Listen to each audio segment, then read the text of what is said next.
मेरी पत्नी पूरे बिजनेस और हाई सोसाइटी सर्कल की सबसे चमकदार और दिग्गज महिला थी, जबकि मैं एक ऐसा कैदी बन चुका था जिसे जल्द ही फांसी दी जाने वाली थी। ये सब इसलिए हुआ क्योंकि मेरी पत्नी दिल से मुझे एक बेहद घटिया और जहरीला इंसान मानती थी। हमारी शादी को 7 साल हो चुके थे, लेकिन उसने कभी मुझे अपने करीब तक नहीं आने दिया। इतना ही नहीं, वो अपने पुरुष अधीनस्थ सॉन्ग जेहाओं के साथ हमेशा एक अस्पष्ट और संदिग्ध रिश्ते में रही। मैंने मासूमियत में सोचा था कि कम से कम मैं उसका पति तो हूं, लेकिन इस समय उस ठंडी लोहे की सलाखों के पार बैठी वो खूबसूरत मगर बर्फ जैसी ठंडी महिला बेरमी से बोली, कोर्ट ने आधिकारिक तौर पर हमारे तलाक को मंजूरी दे दी है। अगले महीने मैं सॉन्ग जेहाओं से शादी कर रही हूं। आज मैं सिर्फ तुम्हें यह खबर देने आई हूं। मैं हल्का सा मुस्कुराया। अब तक मैं समझ चुका था कि मैं सच में उसका पति कहलाने के लायक नहीं था। जब मैं 12 साल का था तब पहली बार 18 वर्षीय लेंग छिंचियो को देखा था।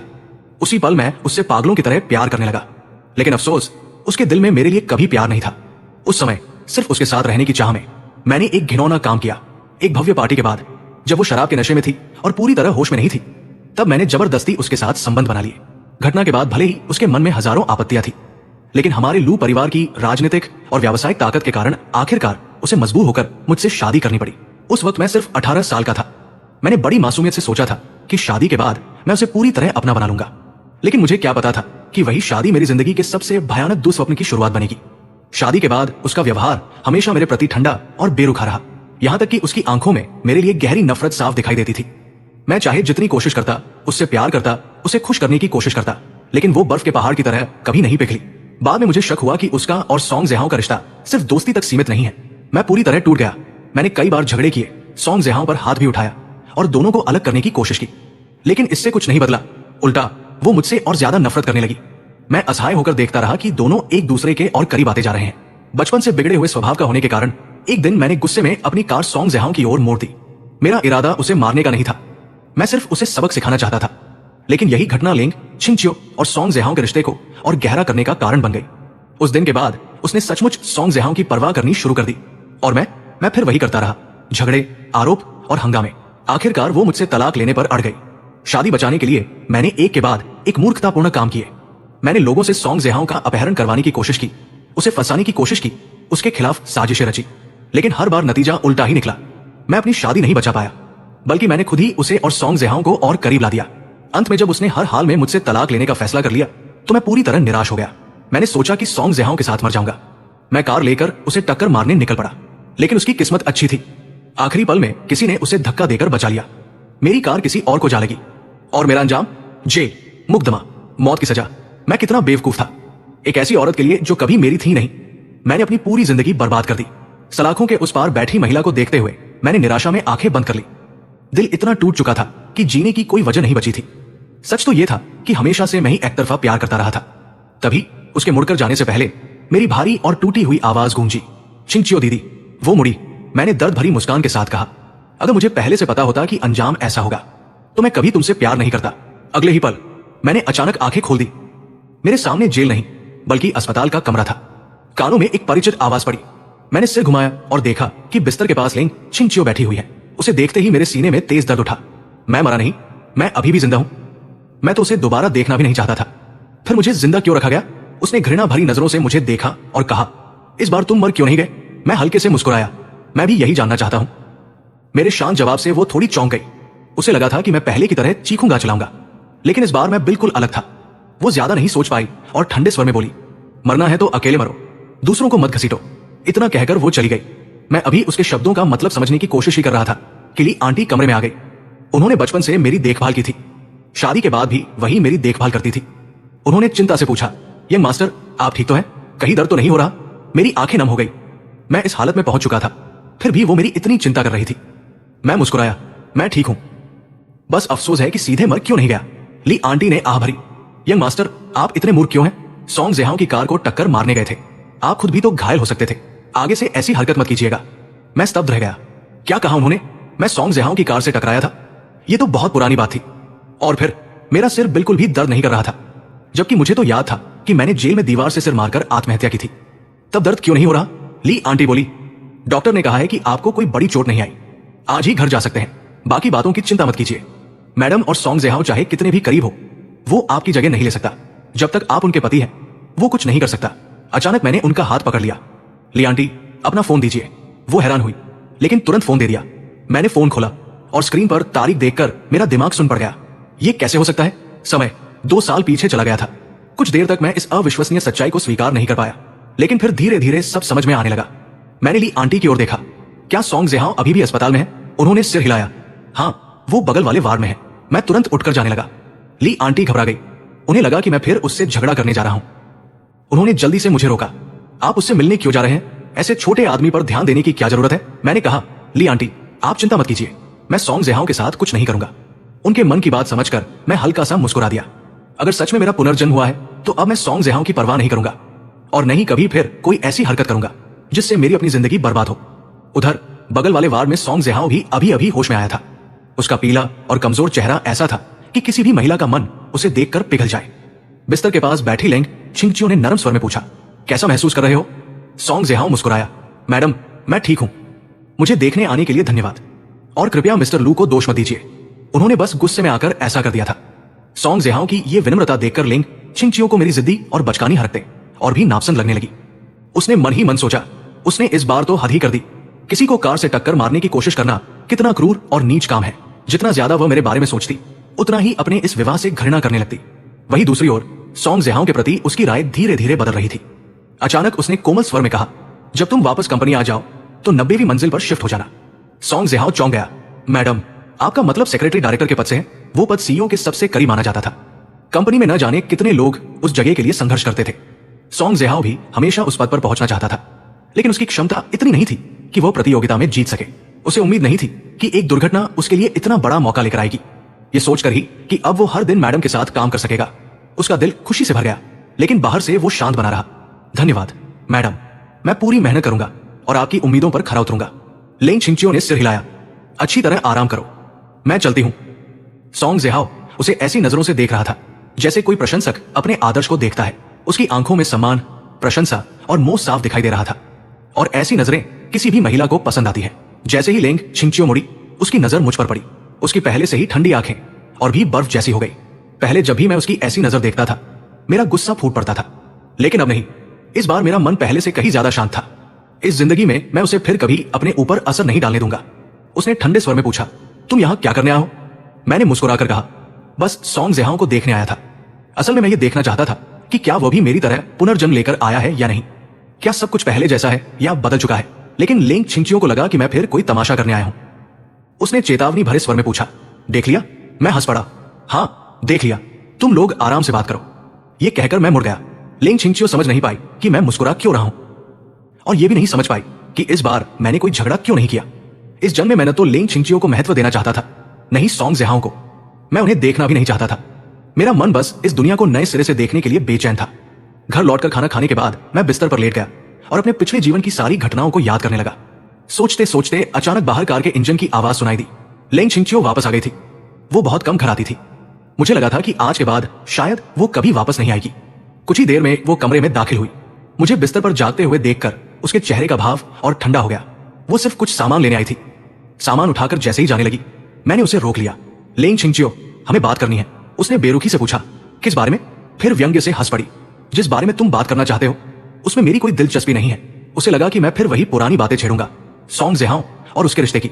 लेकिन मैंने शांत स्वर में कहा, इस बार तुम्हें जरूर दिलचस्पी होगी। मैंने गहरी सांस ली। मैंने फैसला कर लिया है, हमें तलाक ले लेना चाहिए। लेंग छिंगचियो एकदम चौंक गई। उसकी भौहें सिकुड़ गई। अब कौन सा नया खेल खेल रहे हो? मैंने सिर हिलाया। कोई खेल नहीं। तुम मुझे पसंद नहीं करती और मैं भी अब यह रिश्ता जारी नहीं रखना चाहता, इसलिए तलाक ले लेते हैं। आज पूरे दिन मेरे अजीब व्यवहार को देखकर वो पहले ही उलझन में थी। पहले मैंने उसके प्रति उदासीनता दिखाई, अब मैं खुद तलाक मांग रहा था। वो समझ नहीं पा रही थी कि आखिर मेरे दिमाग में चल क्या रहा है। क्या मैं सच में उससे प्यार करना छोड़ चुका हूं? क्या मैं आखिरकार उसे आजाद कर रहा हूं? उसे इस पर यकीन नहीं था। सच कहूं तो किसी को भी नहीं होता, क्योंकि हर कोई जानता था कि मैं बचपन से ही उससे पागलों की तरह प्यार करता आया हूं। वो ठंडी हंसी हंसी। इस बार का नया ड्रामा वाकई दिलचस्प है। पहले उसे पाने के लिए मैं तरह तरह के हथकंडे अपनाता था। कभी कुछ कभी कुछ। उसका ध्यान खींचने के लिए हर कुछ दिनों में नया तरीका निकालता था। शायद यही पहला तरीका था जिसने सच में उसका ध्यान खींचा था। मैंने थकी हुई आवाज में कहा, मैं मजाक नहीं कर रहा, मैं सचमुच तलाक चाहता हूं। उसकी आंखें और गहरी हो गई। वो धीरे धीरे मेरी ओर बढ़ने लगी। हर कदम के साथ उसके व्यक्तित्व का दबाव और बढ़ता जा रहा था, लेकिन मैं बिना डरे उसकी आंखों में देखता रहा। मेरे चेहरे पर कोई बनावट नहीं थी, फिर भी वो मुझ पर भरोसा नहीं कर सकती थी। क्योंकि उसके अनुसार मैं अभिनय करने में माहिर था। आखिर उसी अभिनय के सहारे मैंने लोगों की सहानुभूति हासिल की थी और उसे मुझसे शादी करने पर मजबूर कर दिया था। मेरे सामने आकर उसने पूछा, तुम सच में तलाक चाहते हो? मैंने बिना झिझक जवाब दिया, पूरी तरह। वो व्यंग्य से मुस्कुराई, मुझे बेवकूफ बनाकर तुम्हें बहुत मजा आता है ना? मैंने सिर हिलाया, मैं तुम्हारे साथ खेल नहीं खेल रहा। अगर तुम्हें यकीन नहीं है तो मैं अभी तलाक के कागजों पर हस्ताक्षर कर देता हूं। मुझे कुछ नहीं चाहिए, न पैसा न संपत्ति, मुझे सिर्फ तलाक चाहिए। उसकी आंखों में सिर्फ ठंडपन और उपहास था। तुम्हें लगता है कि इस समय मैं तलाक के लिए राजी नहीं हो सकती, इसलिए ये चाल चल रहे हो? तभी मुझे एहसास हुआ वो गलत भी नहीं सोच रही थी। इस समय सच में हमारा तलाक होना मुश्किल था। उसकी कंपनी अभी अभी अमेरिका में लिस्ट हुई थी। अगर इस समय कोई बड़ा विवाद खड़ा हो जाता तो कंपनी को भारी नुकसान हो सकता था। मेरे पीछे पूरा लू परिवार खड़ा था। अगर हमारा तलाक सार्वजनिक हो जाता तो दुनिया यही समझती कि लू परिवार और लिंग छिंगचियों के बीच संबंध टूट चुके हैं। इसका सीधा असर उसकी कंपनी के शेयरों पर पड़ता। यही वजह थी कि पिछले जीवन में मुझसे इतनी नफरत करने के बावजूद उसने वर्षों तक तलाक नहीं लिया था। लेकिन इस बार मैं उसके साथ पति पत्नी का रिश्ता नहीं निभाना चाहता था। अगर मैं इस रिश्ते से बाहर ही नहीं निकला तो मेरा पुनर्जन्म बेकार था। मैंने दृढ़ता से कहा, ठीक है, अभी तलाक लेते हैं। घोषणा मत करना, जब तुम्हें सही लगे तब सार्वजनिक कर देना। उसकी नजरें तेज हो गई। और तुम्हारे हिसाब से सही समय कब होगा? मैंने कहा, 1-2 साल बाद, जब तुम्हारी कंपनी अमेरिका में पूरी तरह स्थिर हो जाए तब। मेरी सलाह वाकई बुरी नहीं थी, लेकिन लिंग छिंगचियो कभी जोखिम नहीं उठाती थी। तलाक के बाद बहुत सी चीजें उसके नियंत्रण से बाहर हो सकती थी। उसने ठंडे स्वर में चेतावनी दी, बेकार कोशिश मत करो। तुम इस तरह मुझे धमका नहीं सकते। तुम जो भी करोगे मेरी नजर में सिर्फ एक मस्खरा ही रहोगे। मैंने आंखें घुमा ली। उसे अभी भी लग रहा था कि मैं उसे ब्लैकमेल कर रहा हूं, लेकिन सच तो यह था कि मैं बस उससे छुटकारा चाहता था, क्योंकि अब मैं उससे प्यार नहीं करता था। उसने बिना पलक झपकाए कहा, बहुत अच्छा, आज जो कहा है उसे याद रखना। जब मैं तलाक लेना चाहूंगी तुम्हें बता दूंगी। यह कहकर वो मुड़ी और जाने लगी। मैंने तुरंत उसका हाथ पकड़ लिया। लिंग छिंगचियो, अभी तलाक ले लेते हैं। मैं कसम खाता हूं किसी को नहीं बताऊंगा। मैं तुम्हारा राज छिपा कर रखूंगा। उसने मेरी ओर बर्फ जैसी ठंडी नजरों से देखा। हाथ छोड़ो। फिर तिरस्कार से बोली, तुम खुद को क्या समझते हो? जब चाहो शादी कर लो और जब चाहो तलाक भी। उसने ठंडे स्वर में कहा, तुम्हें क्या लगता है जब तुम्हारा मन करे शादी कर लो और जब मन करे तलाक भी ले लो? आखिर तुम मुझे समझते क्या हो? लिंग छिंगचियो की पूरी जिंदगी उसकी अपनी मर्जी के मुताबिक चली थी। हर चीज उसके नियंत्रण में रहती थी। सिर्फ मैं ही उसकी जिंदगी का ऐसा हिस्सा था जो कभी उसके बस में नहीं आया। मैंने शांत होकर पूछा, बताओ क्या करूं ताकि तुम मुझसे तलाक लेने के लिए तैयार हो जाओ? तुम जो भी शर्त रखोगी मुझे मंजूर होगी। वो ठंडी हंसी हंस पड़ी, कोई भी शर्त? तो अभी जाकर मर जाओ। जिस दिन तुम मरोगे उसी दिन मैं तुरंत तलाक ले लूंगी। उसकी बातें सुनकर मेरी आंखें हल्के से कांप उठीं। इस जन्म में मैंने खुद को उससे दूर करने का फैसला कर लिया था, लेकिन उसके मुंह से इतने निर्दयी शब्द सुनकर भी मेरा दिल दर्द से भर उठा। मैं मानता हूं मैं कभी अच्छा पति नहीं था। मैंने कई ऐसी हरकतें की जिनसे वह मुझसे नफरत करने लगी, लेकिन मेरे प्यार में कभी कोई झूठ नहीं था। मैंने सचमुच उसे पूरे दिल से चाहा था। और सबसे बड़ी बात, मैंने कभी उसे सच में नुकसान नहीं पहुंचाया। पिछले जन्म में मैं कितना मूर्ख था। मैं समझ ही नहीं पाया कि वह कितनी ठंडी और भावनाहीन इंसान है। इस जन्म में मुझे हर हाल में उससे दूर होना होगा। मैंने उसकी आंखों में देखते हुए एक एक शब्द साफ कहा, लिंग छिंगचियो, पहले जो कुछ भी हुआ उसमें गलती मेरी थी। मैंने तुम्हारे साथ बहुत गलत किया, लेकिन अब मैं सिर्फ इतना चाहता हूं कि हम दोनों एक दूसरे को आजाद कर दें। मैं कसम खाता हूं तलाक के बाद किसी को भी इसकी खबर नहीं दूंगा। इसे कब सार्वजनिक करना है इसका फैसला पूरी तरह तुम्हारा होगा। मुझे लगा इतनी बात सुनने के बाद शायद वो मान जाएगी। आखिर सबसे ज्यादा तलाक तो वही चाहती थी। लेकिन वो धीरे धीरे मेरे करीब आई। उसकी आवाज में खतरे की ठंडक थी। सच सच बताओ, आखिर तुम्हारे दिमाग में चल क्या रहा है? मैंने सिर हिलाया, कुछ भी नहीं। वो हल्का सा मुस्कुराई, लेकिन उसकी मुस्कान बर्फ से भी ज्यादा ठंडी थी। कोई बात नहीं, तुम जो भी चाल चल रहे हो उसका कोई फायदा नहीं होगा। आज के बाद मेरे सामने कोई नया खेल खेलने की कोशिश मत करना। इतना कहकर वो मुड़ी और चली गई। मैंने सिर पकड़ लिया। ये सब मेरी ही गलती थी। पहले मैं उससे इस कदर प्यार करता था कि अब उसे मेरी किसी भी बात पर भरोसा नहीं रहा। उसे लगता था कि मैं जो भी करता हूं सिर्फ उसे पाने के लिए करता हूं। यहां तक कि अगर मैं सच में तलाक चाहता हूं तो भी उसे यही लगता है कि मैं किसी नए तरीके से उसे परेशान करना चाहता हूं। कभी मैंने उसे पाने के लिए हर संभव कोशिश की थी, और अब उसी से तलाक लेने के लिए मुझे फिर उतनी ही मेहनत करनी पड़ रही थी। क्या इससे बड़ी विडंबना हो सकती है? मेरे दादाजी सेना में बहुत ऊंचे पद पर रह चुके थे। लोग उन्हें सम्मान से जनरल लू कहते थे। लू परिवार का राजनीतिक और व्यावसायिक दोनों क्षेत्रों में जबरदस्त प्रभाव था, इसलिए मैं असली मायनों में एक बड़े खानदान का वारिस था। लिंग छिंगचियो का परिवार भी कम ताकतवर नहीं था। फर्क बस इतना था कि उनका पूरा ध्यान व्यापार पर था। आज उसका बिजनेस साम्राज्य पूरे सी सिटी का नंबर 1 समूह बन चुका था। मैं जानता था कि उसकी काबिलियत असाधारण है। बहुत जल्द वह अपने साम्राज्य को पूरी दुनिया तक पहुंचा देगी। उस दिन वो पूरे चीन की सबसे प्रभावशाली और सबसे मूल्यवान महिला बन जाएगी। फिलहाल किसी तरह मैं अभी भी उसके लायक माना जा सकता था, लेकिन उस मुकाम पर पहुंचने के बाद मैं उसके बराबर कभी नहीं रह पाऊंगा। शायद उस समय उसके योग्य सिर्फ कोई राजकुमार ही होगा, लेकिन फिर भी इतनी महान महिला आखिरकार एक साधारण आदमी सॉन्ग जेहाओ से शादी करेगी। यही साबित करने के लिए काफी था कि दोनों का प्यार सच्चा था। मैंने मन ही मन फैसला कर लिया, इस बार मैं उन दोनों को मिलाऊंगा, लेकिन अभी नहीं। मैं इंतजार करूंगा जब तक लेंग छिंगचियो सचमुच सॉन्ग जेहाओ से प्यार नहीं करने लगती, तभी वो खुशी खुशी मुझे तलाक देगी। अगली सुबह मैं लू परिवार की पुरानी हवेली पहुंचा। दादाजी को देखते ही मेरी आंखें भर आई। दादाजी, मैंने भर्राई हुई आवाज में पुकारा। मुझे देखकर उनके चेहरे पर तुरंत मुस्कान खिल उठी। उन्होंने प्यार से पूछा, आ गए मेरे बच्चे? मैंने बात बदलते हुए कहा, दादाजी आज मेरा कोई काम नहीं है, आज पूरा दिन आपके साथ बिताऊं। मेरी बात सुनकर उनका चेहरा खुशी से चमक उठा। उन्होंने तुरंत सिर हिलाया। अगर मेरा पोता खुद मेरे साथ समय बिताना चाहता है तो इससे बड़ी खुशी मेरे लिए क्या होगी। दादाजी को इतना खुश देखकर मेरा दिल अपराध बोध से भर गया। पिछले जन्म में मैं सचमुच बहुत बड़ा नालायक पोता था। मैंने कभी उनके साथ समय नहीं बिताया। मैं बचपन से ही चंचल और घर से बाहर रहने वाला इंसान था, लेकिन आज मैं पूरे दिन चुपचाप उनके साथ रहा। हमने आंगन में बैठकर शतरंज खेली, फिर बगीचे के मंडप में बैठकर चाय पी और लंबी बातें की।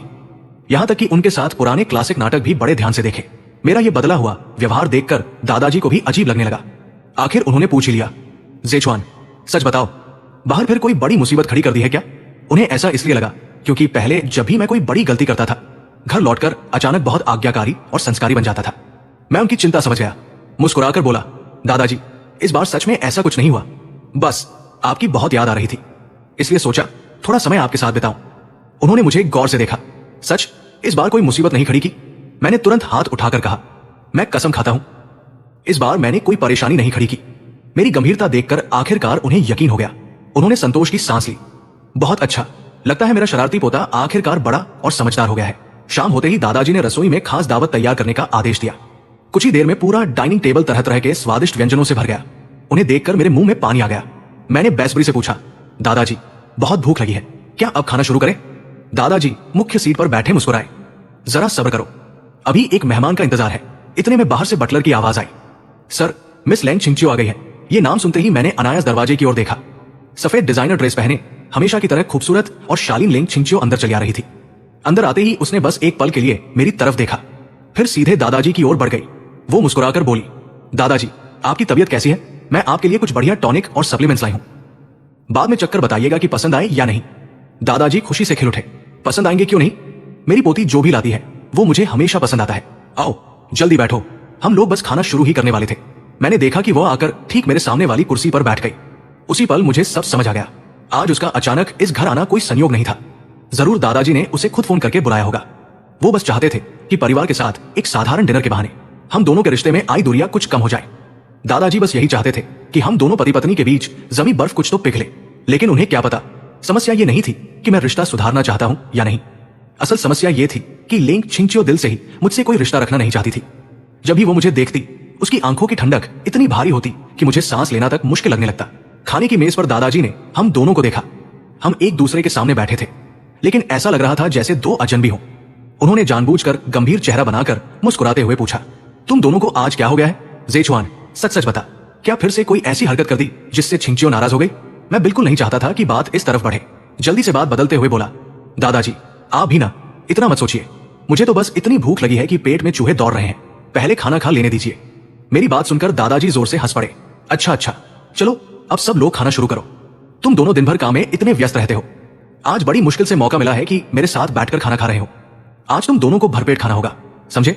मैं मुस्कुराकर बोला, जी दादाजी, लेकिन आपको भी खूब खाना होगा, अपनी सेहत का भी ध्यान रखिए।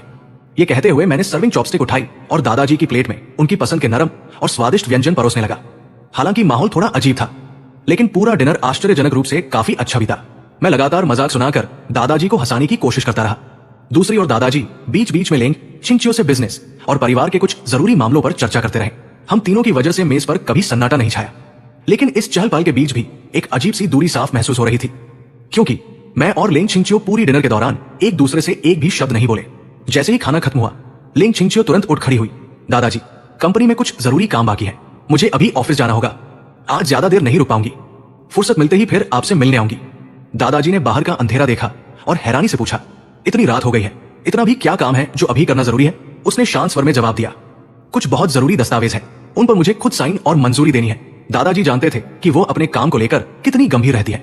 उन्होंने सिर हिलाया, ठीक है, फिर मैं तुम्हें नहीं रोकूंगा, वैसे भी देर हो चुकी है, तुम दोनों साथ में घर चले जाओ। फुर्सत मिले तो फिर आ जाना। ये सुनते ही मेरा दिल बैठ गया। मैं बिल्कुल उसके साथ वापस नहीं जाना चाहता था। मैं झिझकते हुए बोला, दादाजी अगर आप इजाजत दें तो मैं आज रात यहीं रुक जाऊं। आपके साथ थोड़ा और समय बिताना चाहता हूं। असल वजह कुछ और थी।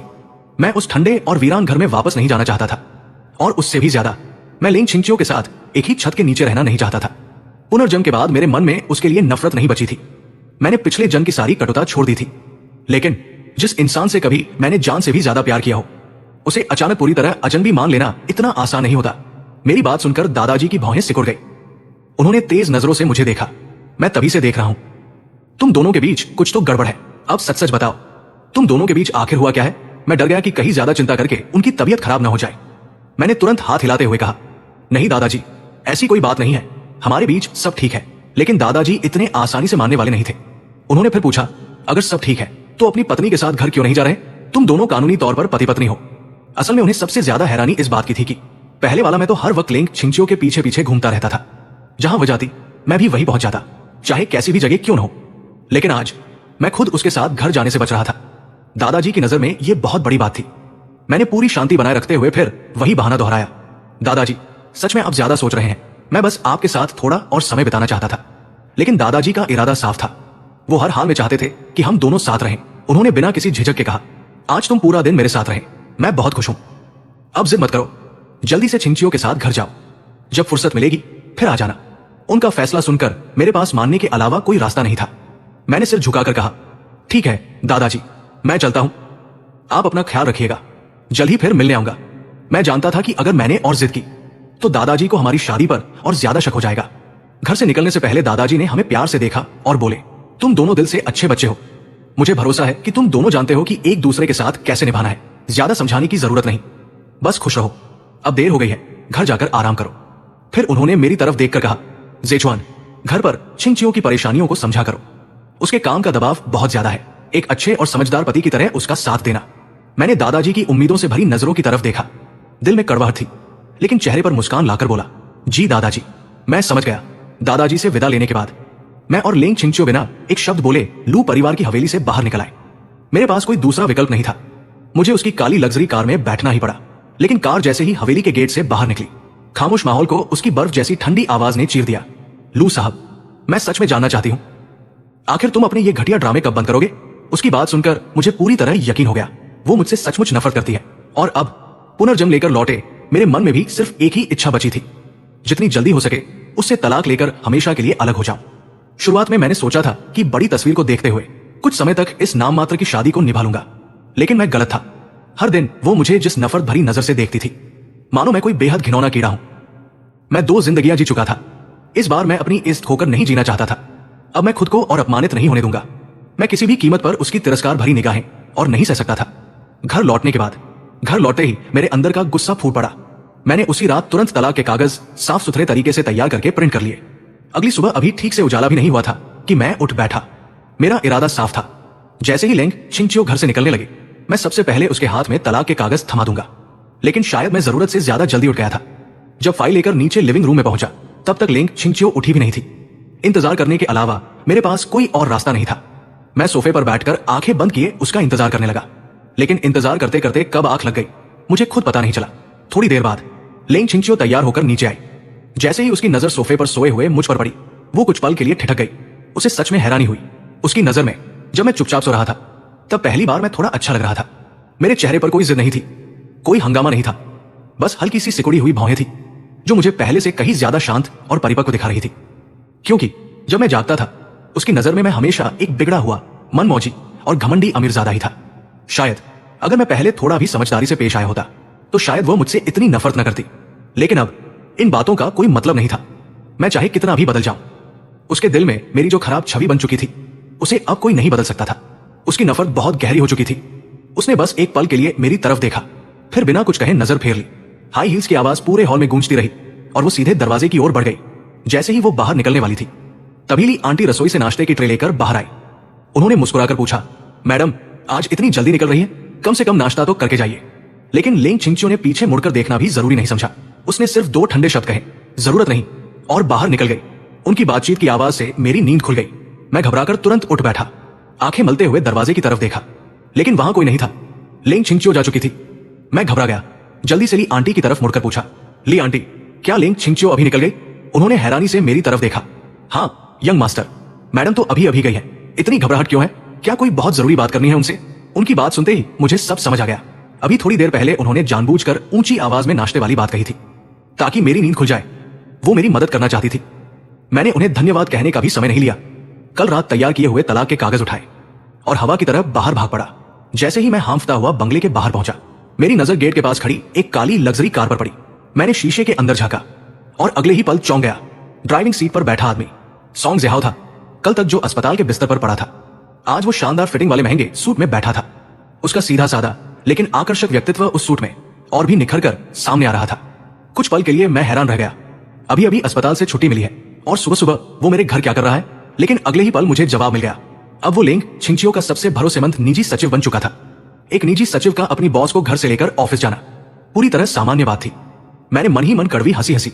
अब समझ में आता है लिंग छिंगचियो आखिर उससे इतना प्यार क्यों करने लगी थी। सॉन्ग ज़िहाओ मेहनती था, जिम्मेदार था और हर काम बेहद सोच समझ कर करता था। उसके जैसे इंसान के सामने मैं सचमुच एक बिगड़ा हुआ अमीरजादा ही लगता था। बचपन से मिली हर जिद, हर घमंड, हर लापरवाही सब और भी बदसूरत दिखाई देती थी। पिछले जन्म में हमारे बीच जो कुछ हुआ था, उसके बाद इस जन्म में मैंने फैसला किया था कि मैं सॉन्ग ज़िहाओ से कभी दुश्मनी नहीं रखूंगा, न उसे नुकसान पहुंचाऊंगा, न उसके रास्ते में आऊंगा। लेकिन जब आज मैंने उसे इतनी करीब से देखा तो दिल में फिर भी एक हल्का सा दर्द उठ ही गया, एक अजीब सी कसक जिसे मैं चाहकर भी पूरी तरह मिटा नहीं पाया। मैंने मन ही मन लंबी सांस ली। तुम दोनों आखिर कब साथ आओगे? जल्दी से अपने प्यार का इजहार करो और शादी कर लो। मैंने मन ही मन कसम खाई, जिस दिन ये दोनों खुलकर अपने रिश्ते का ऐलान करेंगे। मैंने मन ही मन कसम खाई, जिस दिन ये दोनों खुलकर अपने रिश्ते का ऐलान करेंगे, उस दिन मैं पूरे शहर की सबसे महंगी और बेहतरीन शैंपेन खरीदूंगा, बोतल खोलकर जी भरकर जश्न मनाऊंगा, क्योंकि उसी दिन मैं इस दुस्वप्न जैसी शादी से हमेशा के लिए आजाद हो जाऊंगा। मैं वही खड़ा कार की खिड़की से सॉन्ग ज़िहाओ को देख रहा था। शायद उसे मेरे देखने का एहसास हो गया। वो अचानक मुड़ा और उसकी नजर सीधे मुझ पर पड़ी। मुझे इतनी सुबह हाथ में फाइल लेकर बाहर खड़ा देखकर वो साफ तौर पर चौंक गया। उधर पीछे की सीट पर बैठी लिंग छिंगचियो आंखें बंद करके आराम कर रही थी। सॉन्ग ज़िहाओ के चेहरे का बदला हुआ भाव देखकर उसने भी उसकी नजर का पीछा किया। जैसे ही उसने मुझे देखा, उसकी खूबसूरत आंखें तुरंत सतर्क हो गई। उसे लगा मैं फिर कोई नया तमाशा करने आया हूं। उसकी नजर से नजर मिलते ही मेरा ध्यान वापस वर्तमान में आ गया। तभी मुझे अपना असली मकसद याद आया। मैं तेजी से कार के पास गया और फाइल उसकी तरफ बढ़ाते हुए बोला, ये तुम्हारे लिए है, इसे जरूर पढ़ना। पढ़ने के बाद मुझे जवाब देना। असल में मैं कहना चाहता था कि इसमें तलाक के कागज है, लेकिन हमारे तलाक की बात फिलहाल किसी और को पता नहीं चलनी चाहिए थी, इसलिए मैंने सिर्फ इतना ही कहा। लिंग छिंगचियो ने ठंडे स्वर में पूछा, क्या है इसमें? मैंने मुस्कुराकर कहा, पढ़ोगी तो खुद समझ जाओगी, लेकिन इसे सिर्फ तुम ही पढ़ना। मैंने जबरदस्ती फाइल उसके हाथ में थमा दी, फिर मुड़कर चला गया। चलते चलते भी बार बार यही कहता रहा, याद से जवाब देना। लिंग छिंगचियो ने हल्का सा भौहें सिकोड़ ली। वो समझ नहीं पा रही थी कि आखिर मैं क्या करना चाहता हूं, लेकिन उसने कुछ पूछा नहीं। कार आगे बढ़ गई।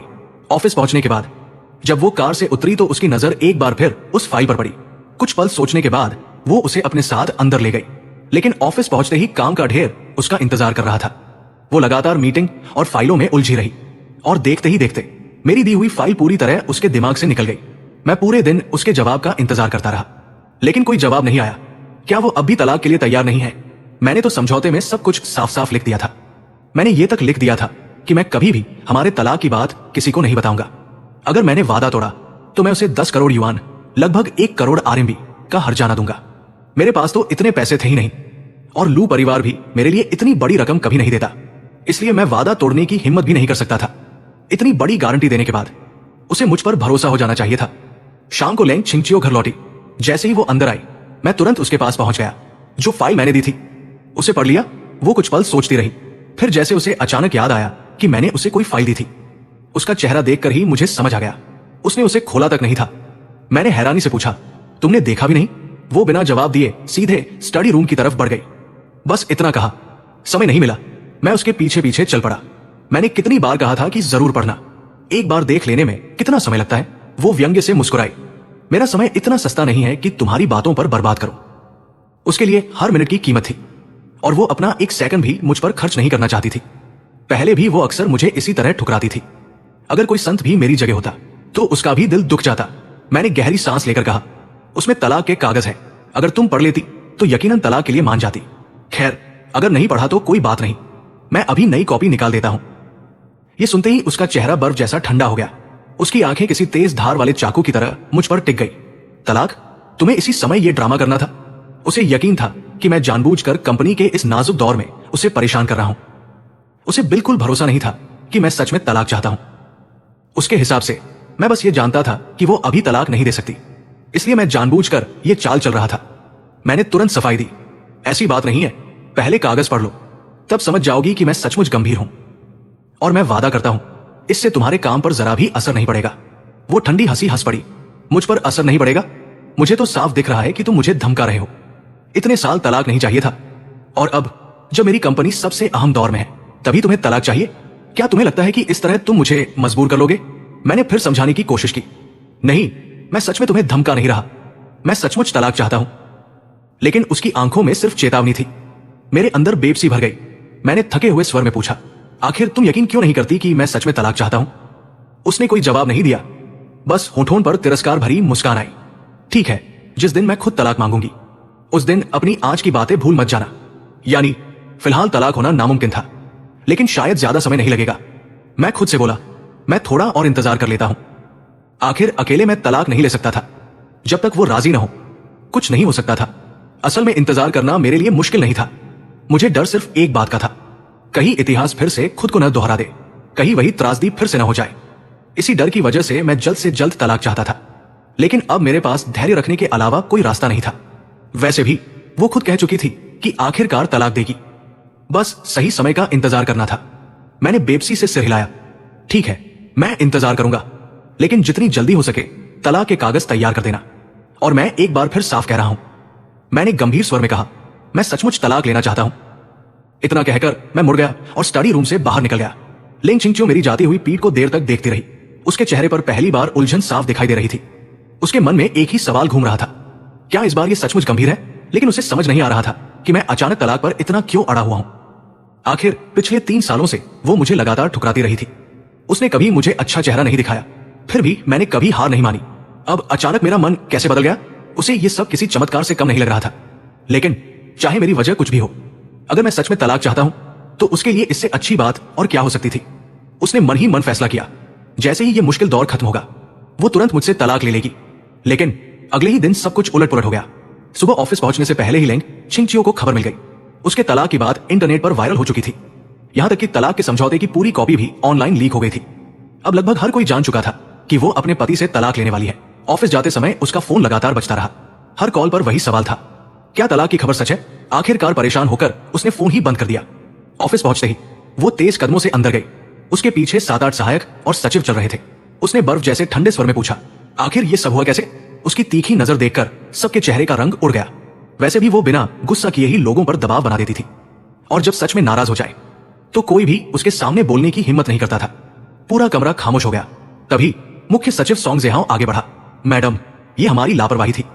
कल आपकी मेज पर रखा हुआ फाइल बैग गलती से खुल गया था। उसी में हमें तलाक का समझौता मिला, लेकिन मैंने साफ निर्देश दिए थे कि यह बात किसी भी हालत में बाहर नहीं जानी चाहिए। दरअसल कल लिंग चिंगचियो ऑफिस से जल्दी निकल गई थी। उसके जाने के बाद भी कई सचिव ऑफिस में मौजूद थे। आमतौर पर उसकी गोपनीय फाइलें ताले में रखी जाती थी। जो फाइलें बाहर रहती थी वे ज्यादा महत्वपूर्ण नहीं होती थी, लेकिन वो मेरी दी हुई फाइल के बारे में पूरी तरह भूल चुकी थी। अगर उसे याद रहता तो वो कभी उसे मेज पर यूं ही नहीं छोड़ती। लेकिन भले ही फाइल खुल गई थी, फिर भी किसी को यह खबर बाहर फैलाने का हक नहीं था। सब अच्छी तरह जानते थे कि यह कंपनी के लिए सबसे नाजुक समय था। ऐसे वक्त पर सीईओ के तलाक की खबर लीक करना सीधे सीधे कंपनी को नुकसान पहुंचाना था। लिंग चिंगचियो की आंखें ठंडी पड़ गई। उसने सख्त आवाज में पूछा, सबसे पहले फाइल किसने खोली? इतना सुनते ही एक महिला सचिव का चेहरा सफेद पड़ गया। लिंग चिंगचियो की नजर उसी पर टिक गई। तुम थी? वो डर के मारे रोने लगी। सॉरी मैडम, मैंने जानबूझकर नहीं खोला था, मुझे नहीं पता था कि अंदर क्या है। लिंग चिंगचियो ने बाकी लोगों की तरफ देखा। यहां और किस किस ने वो फाइल पढ़ी थी? पूरा सचिवालय एक साथ हाथ उठा बैठा।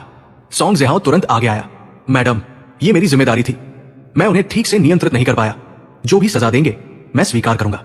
लेकिन लिंग चिंगचियो का अगला सवाल और भी तीखा था, खबर बाहर किसने पहुंचाई? पूरा कमरा फिर से शांत हो गया। कोई भी अपनी गलती मानने वाला नहीं था। आखिर मानते ही नौकरी चली जाती। लिंग चिंगचियो ने ठंडे स्वर में कहा, सब लोग बाहर जाओ, मैं तुम्हें आधा घंटा देती हूं। जो भी खुद आकर सच बताएगा उसे शायद कम सजा मिले, लेकिन अगर आधे घंटे बाद भी कोई सामने नहीं आया तो तुम सबको नौकरी से निकाल दिया जाएगा। सोंग जेहाओ बाकी सभी सचिवों को लेकर बाहर निकल गया। जैसे ही ऑफिस का दरवाजा बंद हुआ सबके चेहरे पर घबराहट साफ दिखाई देने लगी। एक सचिव बोला, डायरेक्टर सॉन्ग, हमने सच में ये खबर बाहर नहीं भेजी। बाकी सभी ने भी तुरंत हामी भर दी। सॉन्ग ज़िहाओ गंभीर स्वर में बोला, अगर तुम लोगों ने नहीं किया तो फिर किसने किया? जो भी है वो यही हम लोगों में से कोई है। बेहतर होगा कि वो खुद जाकर सच बता दे। हो सकता है मैडम सजा कम कर दे। सिर्फ 22 साल की उम्र में सॉन्ग ज़िहाओ मुख्य सचिव बन गया था। इसी वजह से कई पुराने कर्मचारी उससे जलते थे। उसकी बात सुनते ही एक सचिव ताना मारते हुए बोला, ऐसा भी तो हो सकता है कि खबर तुमने ही लीक की हो। दूसरा भी तुरंत बोल पड़ा, हाँ, कहीं तुम यही तो नहीं चाहते थे कि मैडम जल्दी से अपने पति को तलाक दे दे? हालांकि उसकी आवाज धीमी थी, लेकिन कमरे में मौजूद हर किसी ने वो बात सुन ली। सबकी आंखों में तिरस्कार और व्यंग्य साफ झलक रहा था। काफी समय से ऑफिस में ये अफवाह चल रही थी कि सॉन्ग ज़िहाओ और सीईओ के बीच सिर्फ बॉस और कर्मचारी वाला रिश्ता नहीं है, वरना सिर्फ 2 साल में कोई सीधे मुख्य सचिव कैसे बन सकता है? अब जब सबकी नौकरी खतरे में थी तो हर कोई अपने ऊपर से शक हटाकर किसी और को बलि का बकरा बनाना चाहता था।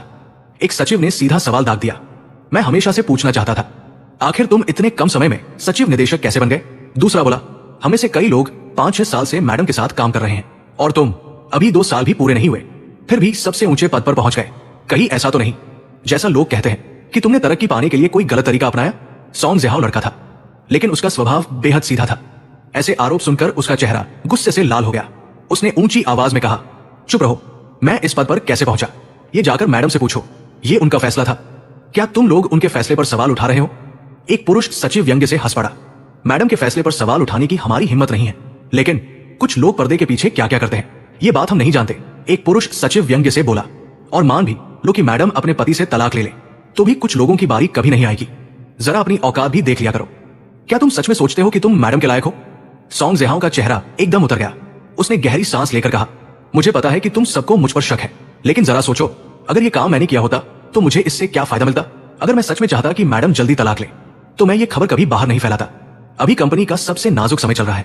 अब जब बात बाहर निकल चुकी है तो मैडम के लिए तलाक लेना और भी मुश्किल हो जाएगा। उसकी बात बिल्कुल सही थी। अफवाहों को शांत करने के लिए अब लिंग छिंगचियों के लिए फिलहाल तलाक लेना लगभग नामुमकिन था, लेकिन वो पुरुष सचिव फिर भी नहीं माना। कौन जाने तुम्हारे दिमाग में क्या चल रहा हो? वैसे भी तुम्हारी इतनी जल्दी प्रमोशन होना ही सबसे बड़ा शक है। अगर खुद को बेगुनाह साबित करना चाहते हो तो पहले सच सच बताओ, आखिर तुम्हें इतनी जल्दी प्रमोशन मिला कैसे? सॉन्ग ज़िहाओ चुप रह गया। वो क्या जवाब देता? क्या वह सबको यह बताता कि सीईओ के पति ने उसे मारने की कोशिश की थी और उसी अपराध बोध में मैडम ने उसे विशेष प्रमोशन दिया? ये बात वह किसी भी हालत में नहीं कह सकता था। उसकी चुप्पी देखकर बाकी लोगों का शक और गहरा हो गया। एक सचिव बोला, डायरेक्टर सॉन्ग, मेरा मानना है कि आपको खुद जाकर सब मान लेना चाहिए, कम से कम हमारी नौकरी तो बच जाएगी। दूसरा भी बोला, हाँ, वैसे भी मैडम तुम्हारे साथ कुछ नहीं करेंगी, जाकर सच बता दो। अगर नहीं भी बताओगे तो भी हमें पूरा यकीन है कि यही सब तुमने किया है। सॉन्ग ज़िहाओ ने कभी नहीं सोचा था कि एक दिन उसके अपने ही साथी उस पर टूट पड़ेंगे। वे लगभग उसे जबरदस्ती जुर्म कबूल करवाना चाहते थे, लेकिन अकेला वह सबके सामने कुछ साबित भी नहीं कर पा रहा था। उसी समय यह पूरा दृश्य अभी अभी ऑफिस पहुंची लिन नुआनुआ ने देख लिया। वो लिंग छिंगचियो की सबसे करीबी दोस्त थी। आज वो खास तौर पर तलाक वाली खबर पूछने आई थी। उसने देखा सॉन्ग ज़िहाओ अकेला सबके निशाने पर खड़ा था। उसकी हालत देखकर उसे थोड़ी सहानुभूति हुई। वो उसे पहले से जानती थी। पिछले साल कंपनी की आर्किटेक्चरल डिजाइन प्रतियोगिता में सॉन्ग ज़िहाओ ने पहला पुरस्कार जीता था। उसकी प्रतिभा पर किसी को शक नहीं था, लेकिन वो अभी बहुत युवा था, बहुत सीधा साधा भी। शायद इसी वजह से लोग उसे आसानी से निशाना बना रहे थे। आखिरकार लिन नुआनुआन से रहा नहीं गया। वो आगे बढ़ी और सख्त आवाज में बोली, यहां क्या हो रहा है? सब लोग एक साथ उसकी तरफ मुड़े। मिस लिन, एक पल में पूरे ऑफिस में सन्नाटा छा गया। किसी की हिम्मत नहीं हुई एक शब्द बोलने की। सब यही सोच रहे थे कि उसने अभी कितना सुन लिया होगा। लिन नुआनुआन बिना कुछ कहे सीधे सीईओ के ऑफिस में चली गई। अंदर लिंग छिंगचियो पब्लिक रिलेशन विभाग से फोन पर बात कर रही थी। वो इंटरनेट पर फैली खबर को संभालने के निर्देश दे रही थी। लिन नुआनुआन को देखकर उसने फोन रख दिया। तुम यहां कैसे? लिन नुआनुआन ने सीधे पूछा। क्या तुम सच में तलाक लेने वाली हो? लिंग छिंगचियो ने इस सवाल का सीधा जवाब नहीं दिया, बस बोली, फिलहाल मैं सिर्फ ये जानना चाहती हूं कि खबर बाहर किसने पहुंचाई। तब लिन नुआनुआन ने बाहर हुई पूरी घटना उसे विस्तार से बता दी। फिर पूछा, अब तुम क्या करने वाली हो? लिंग छिंगचियो के चेहरे पर कोई खास बदलाव नहीं आया। उसने शांत स्वर में कहा, अगर उसने नहीं किया तो उसे मानने की क्या जरूरत है? इतने में दरवाजे पर दस्तक हुई। अंदर आओ। सॉन्ग ज़िहाओ अकेला अंदर आया। लिंग छिंगचियो ने सीधे पूछा, जांच का क्या नतीजा निकला? खबर किसने लीक की? सॉन्ग ज़िहाओ ने सिर झुकाकर कहा, मैडम, ये मेरी लापरवाही थी, मैं इस्तीफा देने को तैयार हूं। लिंग छिंगचियो की आवाज और ठंडी हो गई। तो क्या ये सब तुमने किया था? सॉन्ग ज़िहाओ ने सिर हिलाया। चाहे जिसने भी किया हो, जिम्मेदारी मेरी है। मेरी गलती की वजह से कंपनी को नुकसान हुआ, मैं पूरी जिम्मेदारी लेने को तैयार हूं। लिन नुआनुआन ने भौहें सिकोड़ ली। उसे तुरंत समझ आ गया, सॉन्ग ज़िहाओ दूसरों का दोष अपने सिर ले रहा था। लेंग छिंगचियो ने शांत स्वर में पूछा, तो यही फैसला हुआ है? तुम अकेले सारी जिम्मेदारी उठाओगे? सॉन्ग जेहाओ घबरा गया। नहीं, ये मेरा अपना फैसला है, इसका किसी और से कोई लेना देना नहीं। लेकिन जितना वो दूसरों को बचाने की कोशिश कर रहा था, उतना ही साफ हो रहा था कि असली दोषी वो नहीं है। ऊपर से अभी अभी मिली जानकारी ने भी लेंग छिंगचियो का शक लगभग खत्म कर दिया था। उसे समझ आ गया, सॉन्ग जेहाओ सिर्फ बाकी लोगों को बचाने के लिए बलि का बकरा बन रहा है। उसने आदेश दिया, बाकी सबको अंदर बुलाओ। कुछ ही देर में सभी सचिव फिर से ऑफिस में खड़े थे। लेंग छिंगचियो ने सबकी तरफ देखा। उसकी आवाज बेहद ठंडी थी। तुम सब कई सालों से मेरे साथ काम कर रहे हो, मेरे काम करने का तरीका भी अच्छी तरह जानते हो, लेकिन आज तुम में से एक भी इंसान सच बोलने की हिम्मत नहीं जुटा पाया। तुम सबने मुझे बेहद निराश किया है। सबने शर्म से सिर झुका लिया।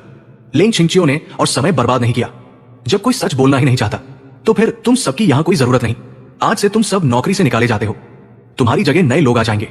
कंपनी की तरफ से जो मुआवजा बनता है वो पूरा दिया जाएगा। ये सुनते ही सबके चेहरे पीले पड़ गए। लेंग ग्रुप जैसी कंपनी छोड़ने के बाद उन्हें इतनी अच्छी नौकरी दोबारा कहां मिलती। उन्होंने बहुत मेहनतें की, लेकिन लेंग छिंगचियो अपना फैसला बदलने वालों में से नहीं थी। उसके मुताबिक यह जानकारी किसी अंदरूनी जासूस ने जानबूझकर लीक की थी। मकसद साफ था, कंपनी को उसके सबसे अहम समय पर भारी नुकसान पहुंचाना। जब असली गद्दार का पता नहीं चल सकता तो वो पूरे समूह को ही हटा देना बेहतर समझती थी। उसका सिद्धांत हमेशा एक ही था, गलती से किसी निर्दोष को सजा मिल जाए ये मंजूर है, लेकिन असली गुनहगार कभी बचना नहीं चाहिए। सब समझ चुके थे कि अब कुछ नहीं हो सकता। उसी समय लेंग छिंगचियो ने सॉन्ग जेहाओ की तरफ देखा। डायरेक्टर सॉन्ग, हालांकि इस मामले में तुम्हारी भी लापरवाही रही है, लेकिन कम से कम तुमने जिम्मेदारी लेने की हिम्मत दिखाई, इसलिए मैं तुम्हें नौकरी से नहीं निकालूंगी। आज से तुम्हारा तबादला वापस डिजाइन विभाग में किया जाता है। कोई आपत्ति है? सॉन्ग जेहाओ ने तुरंत सिर उठाया। उसकी आंखों में राहत साफ दिखाई दे रही थी। कोई आपत्ति नहीं मैडम। उसके लिए इतना ही काफी था कि नौकरी बच गई। हालांकि दिल के किसी कोने में उसे दुख भी था। अब वो हर दिन लेंग छिंगचियो के साथ काम नहीं कर पाएगा। लेंग छिंगचियो बोली, अगर कोई आपत्ति नहीं तो सब लोग जा सकते हैं। इतने में एक सचिव हिम्मत करके बोला, मैडम यह फैसला बिल्कुल न्याय संगत नहीं है। लेंग छिंगचियो की ठंडी नजर उस पर जा टिकी। जिम्मेदारी से भागना, क्या तुम्हें वही न्याय लगता है? अगर आगे भी सीसीटी में नौकरी करनी है तो समझदार बनना सीखो, वरना मैं तुम्हें पूरे शहर में ब्लैकलिस्ट कर दूंगी। फिर कोई भी कंपनी तुम्हें नौकरी नहीं देगी। यह सुनते ही किसी की बोलने की हिम्मत नहीं बची। सब चुपचाप बाहर निकल गए। ऑफिस खाली होने के बाद लिन नुआनुआन ने पूछा, तुम जानती थी कि सॉन्ग जेहाओ निर्दोष है, फिर भी उसे सजा क्यों दी? लेंग छिंगचियो ने शांत स्वर में जवाब दिया, वो मुख्य सचिव बनने के लायक नहीं है। लिन नुआनुआन हैरान रह गई। अगर लायक नहीं था तो उसे उस पद पर रखा ही क्यों? लेंग छिंगचियो ने धीमे स्वर में कहा, उस समय मुझे उस पर तरस आ गया था। मैं उसकी भरपाई करना चाहती थी, लेकिन अब समझ में आ गया है वो इस पद के लिए उपयुक्त नहीं है। उसे डिजाइन विभाग में वापस भेजना ही बेहतर है। उसने मन ही मन खुद को भी डांटा। सिर्फ थोड़ी सी सहानुभूति में आकर उसे अपने सबसे करीबी पद पर लाना, यही उसकी सबसे बड़ी गलती थी। सॉन्ग जेहाओ अभी बहुत युवा था, अनुभव भी कम था, और सबसे बड़ी बात, वो जरूरत से ज्यादा सीधा था। चाहे निजी रिश्ता हो या काम, इतनी महत्वपूर्ण जिम्मेदारी उसे नहीं देनी चाहिए थी। इस घटना ने लेंग छिंगचियो को भी सबक सिखा दिया।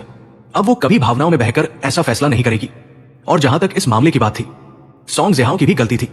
तलाक का समझौता मिलते ही उसे सबसे पहले उसे इसकी सूचना देनी चाहिए थी, लेकिन उसने ये बात छिपाए रखी। उसे जरा भी अंदाजा नहीं था कि यही एक गलती लेंग छिंगचियो के मन में उसके लिए बची हुई आखिरी अच्छी भावना भी हमेशा के लिए खत्म कर देगी। लेंग छिंगचियो ने कुछ भी समझाना ठीक नहीं समझा और बात बदलते हुए पूछा, इस बार जो हुआ है उसका कोई अच्छा हल तुम्हारे पास है? लिन नुआनुआन आज इसी मामले को सुलझाने आई थी। उसने कहा, मेरे हिसाब से सबसे अच्छा तरीका यही है कि आप दोनों मिलकर इस अफवाह का खंडन करें, जैसे साथ में सार्वजनिक रूप से दिखाई दे, प्यार जताए वगैरह। मुझे होश में आते ही पता चला कि मेरे और उसके तलाक की खबर बाहर फैल चुकी है। मैं हैरान रह गया। समझ नहीं आया कि यह खबर किसने लीक की, लेकिन इतना तय था कि यह लेंग छिंगचियो नहीं हो सकता। वो खुद तलाक नहीं चाहता था तो फिर ऐसी खबर फैलाने का सवाल ही नहीं उठता। क्या ये सॉन्ग जेहाओ हो सकता है? आखिर कल जब मैंने तलाक का समझौता लेंग छिंगचियो को दिया था तब वो भी वही मौजूद था। शायद उसने देख लिया हो, लेकिन मेरे पास कोई सबूत नहीं था, इसलिए सिर्फ शक ही कर सकता था।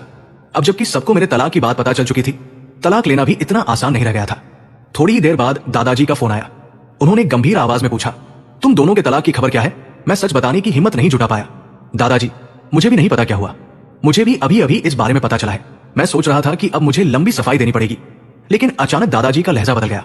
ये जरूर किसी की फैलाई हुई झूठी अफवाह है। मकसद सिर्फ छिंगचियो की कंपनी को नुकसान पहुंचाना है। मैं कुछ पल के लिए चुप रह गया। उन्होंने फिर दोहराया, ये सब झूठ है। फिर मुझे दिलासा देते हुए बोले, चिंता मत करो, छिंगचियो अपनी कंपनी का मामला खुद संभालेगा।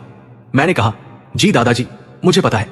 दादाजी ने आगे कहा, लेकिन चाहे वो सब संभाल ले, तुम भी उसकी मदद करना, और इन दिनों उसे कोई नई परेशानी मत देना।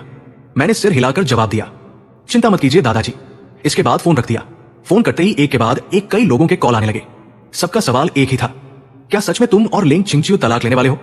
मैं हर बार सिर्फ इतना पूछता, तुम्हें सच लगता है क्या? नतीजा ये हुआ कि किसी ने भी इस खबर पर विश्वास नहीं किया। चाहे कुछ भी हो जाए, कोई मानने को तैयार ही नहीं था। मैं हंस भी नहीं पा रहा था और रो भी नहीं पा रहा था। अगर भरोसा ही नहीं था तो फिर फोन करके पूछ क्यों रहे थे? खबर लीक होने के बाद भी मैंने उसे ज्यादा गंभीरता से नहीं लिया। मुझे बिल्कुल चिंता नहीं थी कि लेंग छिंगचियो की कंपनी को इससे कोई बड़ा नुकसान होगा। इतनी छोटी समस्या उसके लिए कुछ भी नहीं थी। ऊपर से जब कोई इस अफवाह पर यकीन ही नहीं कर रहा था तो मुझे और भी निश्चिंतता थी। लेंग छिंगचियो ने भी मुझे फोन करके कुछ नहीं कहा, इसलिए मैंने भी इस मामले में उससे खुद संपर्क नहीं किया। असल में ये उसके लिए कोई बड़ी बात नहीं थी। जब तक हम दोनों तलाक की खबर से इनकार करते रहेंगे, कोई भी सच झूठ का फैसला नहीं कर पाएगा। हाँ, दिखावे के लिए कुछ औपचारिक बातें करना जरूरी था। शाम को लेंग छिंगचियो की निजी सहायक मेरे घर आ गई। वो ड्राइंग रूम में आदर से बोली, सर, मैडम ने मुझे आपको लेने भेजा है। आज रात आपको उनके साथ पार्टी में चलना है। मैं उसे पहचानता था। लेंग छिंगचियो के आसपास के लगभग सभी लोग मुझे जानते थे। मैंने हैरानी से पूछा, मुझे पहले किसी ने बताया क्यों नहीं? वो बोली, मुझे भी नहीं पता सर। मैंने थोड़ा सोचा और तभी अचानक याद आया, पिछले जन्म में भी लेंग ग्रुप ने जीत का जश्न मनाने के लिए एक पार्टी रखी थी। लेकिन उस समय मैंने गाड़ी से सोंग जेहाओ को टक्कर मार दी थी और हर दिन लेंग छिंगचियो से झगड़ता रहता था। वो मुझसे इतना परेशान हो चुका था कि कई दिनों तक घर ही नहीं लौटा। इसलिए वो मुझे उस पार्टी में भी नहीं ले गया। सच तो यह था कि शुरू से मुझे उस पार्टी के बारे में पता ही नहीं था। बाद में लोगों से सुनकर मालूम हुआ था। और उस रात उसके साथ पार्टी में जो पुरुष साथी गया था वो सोंग जेहाओ था। यहां तक कि उस रात भी लेंग छिंगचियो घर नहीं लौटा। मैं हमेशा यही समझता रहा कि उसने रात सोंग जेहाओ के साथ बिताई होगी। यही वजह थी कि मैं सोंग जेहाओ से इतनी नफरत करता था। उस समय मेरा दिल बार बार यही कहता था कि लेंग छिंगचियो का उसके प्रति रवैया बाकी लोगों से अलग है। मैं बहुत ज्यादा असुरक्षित महसूस करता था। इसी डर में मैंने बार बार सोंग जेहाओ के खिलाफ चालें चली। लेकिन इस जन्म में मैंने तो पहले ही तय कर लिया था कि उन दोनों को मिलाने में कोई रुकावट नहीं बनूंगा। फिर आखिर आज पार्टी में लेंग छिंगचियो के साथ जाने वाला मैं कैसे बन गया? कुछ ही देर में मुझे वजह समझ आ गई। आज ही हमारे तलाक की अफवाह फैली थी। वो मुझे अपने साथ इसलिए ले जाना चाहता था ताकि सबके सामने इस अफवाह को झूठ साबित कर सके। सचमुच किस्मत भी अजीब खेल खेलती है। पिछले जन्म में जिस पार्टी में जाने की मैंने बहुत इच्छा की थी, वहां जाने का मौका नहीं मिला। और इस जन्म में जब मेरा बिल्कुल मन नहीं था, तब वही मौका खुद चलकर मेरे पास आ गया। लेकिन अफसोस, अब उस पार्टी में जाने की मेरी कोई इच्छा ही नहीं बची थी। मैंने सहायक से कहा, मैंने सुना है कि आज की पार्टी की व्यवस्था डायरेक्टर सोंग देख रहे हैं। आज मेरी तबीयत ठीक नहीं है, उनकी जगह वही मैडम के साथ चले जाए। सच तो यह था कि मेरा बिल्कुल मन नहीं था कि मैं लेंग छिंगचियो के साथ ये दिखावा करूं, और मैं चाहता था कि यह मौका सोंग जेहाओ को मिले। आखिर उन्हीं दोनों का रिश्ता आगे बढ़ाना था। लेकिन सहायक की अगली बात सुनकर मैं हैरान रह गया। सर, आप सोंग डायरेक्टर यानी सोंग जेहाओ की बात कर रहे हैं? उनका तबादला हो चुका है। अब वे सेक्रेटरी विभाग के निदेशक नहीं रहे। गलती की वजह से उन्हें वापस डिजाइन विभाग भेज दिया गया है। मेरा मन उलझ गया। ऐसा लग रहा था कि मेरे दोबारा जन्म लेने से सचमुच बटरफ्लाई इफेक्ट शुरू हो गया है। पिछले जन्म में इसी समय लेंग छिंगचियो और सोंग जेहाओ का रिश्ता तेजी से गहरा होने लगा था। लेकिन अब सोंग जेहाओ का तबादला हो चुका था। वो अब लेंग छिंगचियो के साथ रोज नजदीक रहने का मौका भी नहीं पा सकता था। क्या ऐसा हो सकता है कि मेरे हट जाने के बाद भी उन दोनों के बीच नजदीकियां बढ़ाने वाला सबसे बड़ा कारण ही गायब हो गया हो? सहायक की आवाज ने मेरे विचारों को तोड़ दिया। सर, समय बहुत कम है। मैडम आपका इंतजार कर रही है। हमें चलना चाहिए। असल में मेरा जाने का बिल्कुल मन नहीं था, लेकिन साफ था कि लेंग छिंगचियो सोंग जेहाओ को अपने साथ नहीं ले जाएगा और तलाक की अफवाह भी साफ करनी थी। इसलिए आखिरकार मुझे ही उसके साथ जाना पड़ा। वैसे भी अगर मुझे आसानी से तलाक चाहिए था तो इस मामले में उसका साथ देना ही पड़ता। उधर दूसरी तरफ लेंग छिंगचियो भी आज रात की पार्टी की आखिरी तैयारियों में जुटी हुई थी। होटल के मेकअप रूम में मेकअप आर्टिस्ट खुशी से बोला, मैडम, मेकअप पूरा हो गया, जरा देखिए कैसा लग रहा है। लेंग छिंगचियो ने धीरे धीरे आंखें खोली। जैसे ही उसकी नजर आईने पर पड़ी, वो खुद को देखकर कुछ पल के लिए ठिठक गई। आईने में उसका सलीके से बंधा हुआ ऊंचा जुड़ा था, जिससे उसका चिकना माथा और खूबसूरत गर्दन साफ दिखाई दे रही थी। उसके चेहरे की हमेशा रहने वाली ठंडी और गंभीर छवि मेकअप आर्टिस्ट की कला से आज कुछ नरम और चंचल लग रही थी।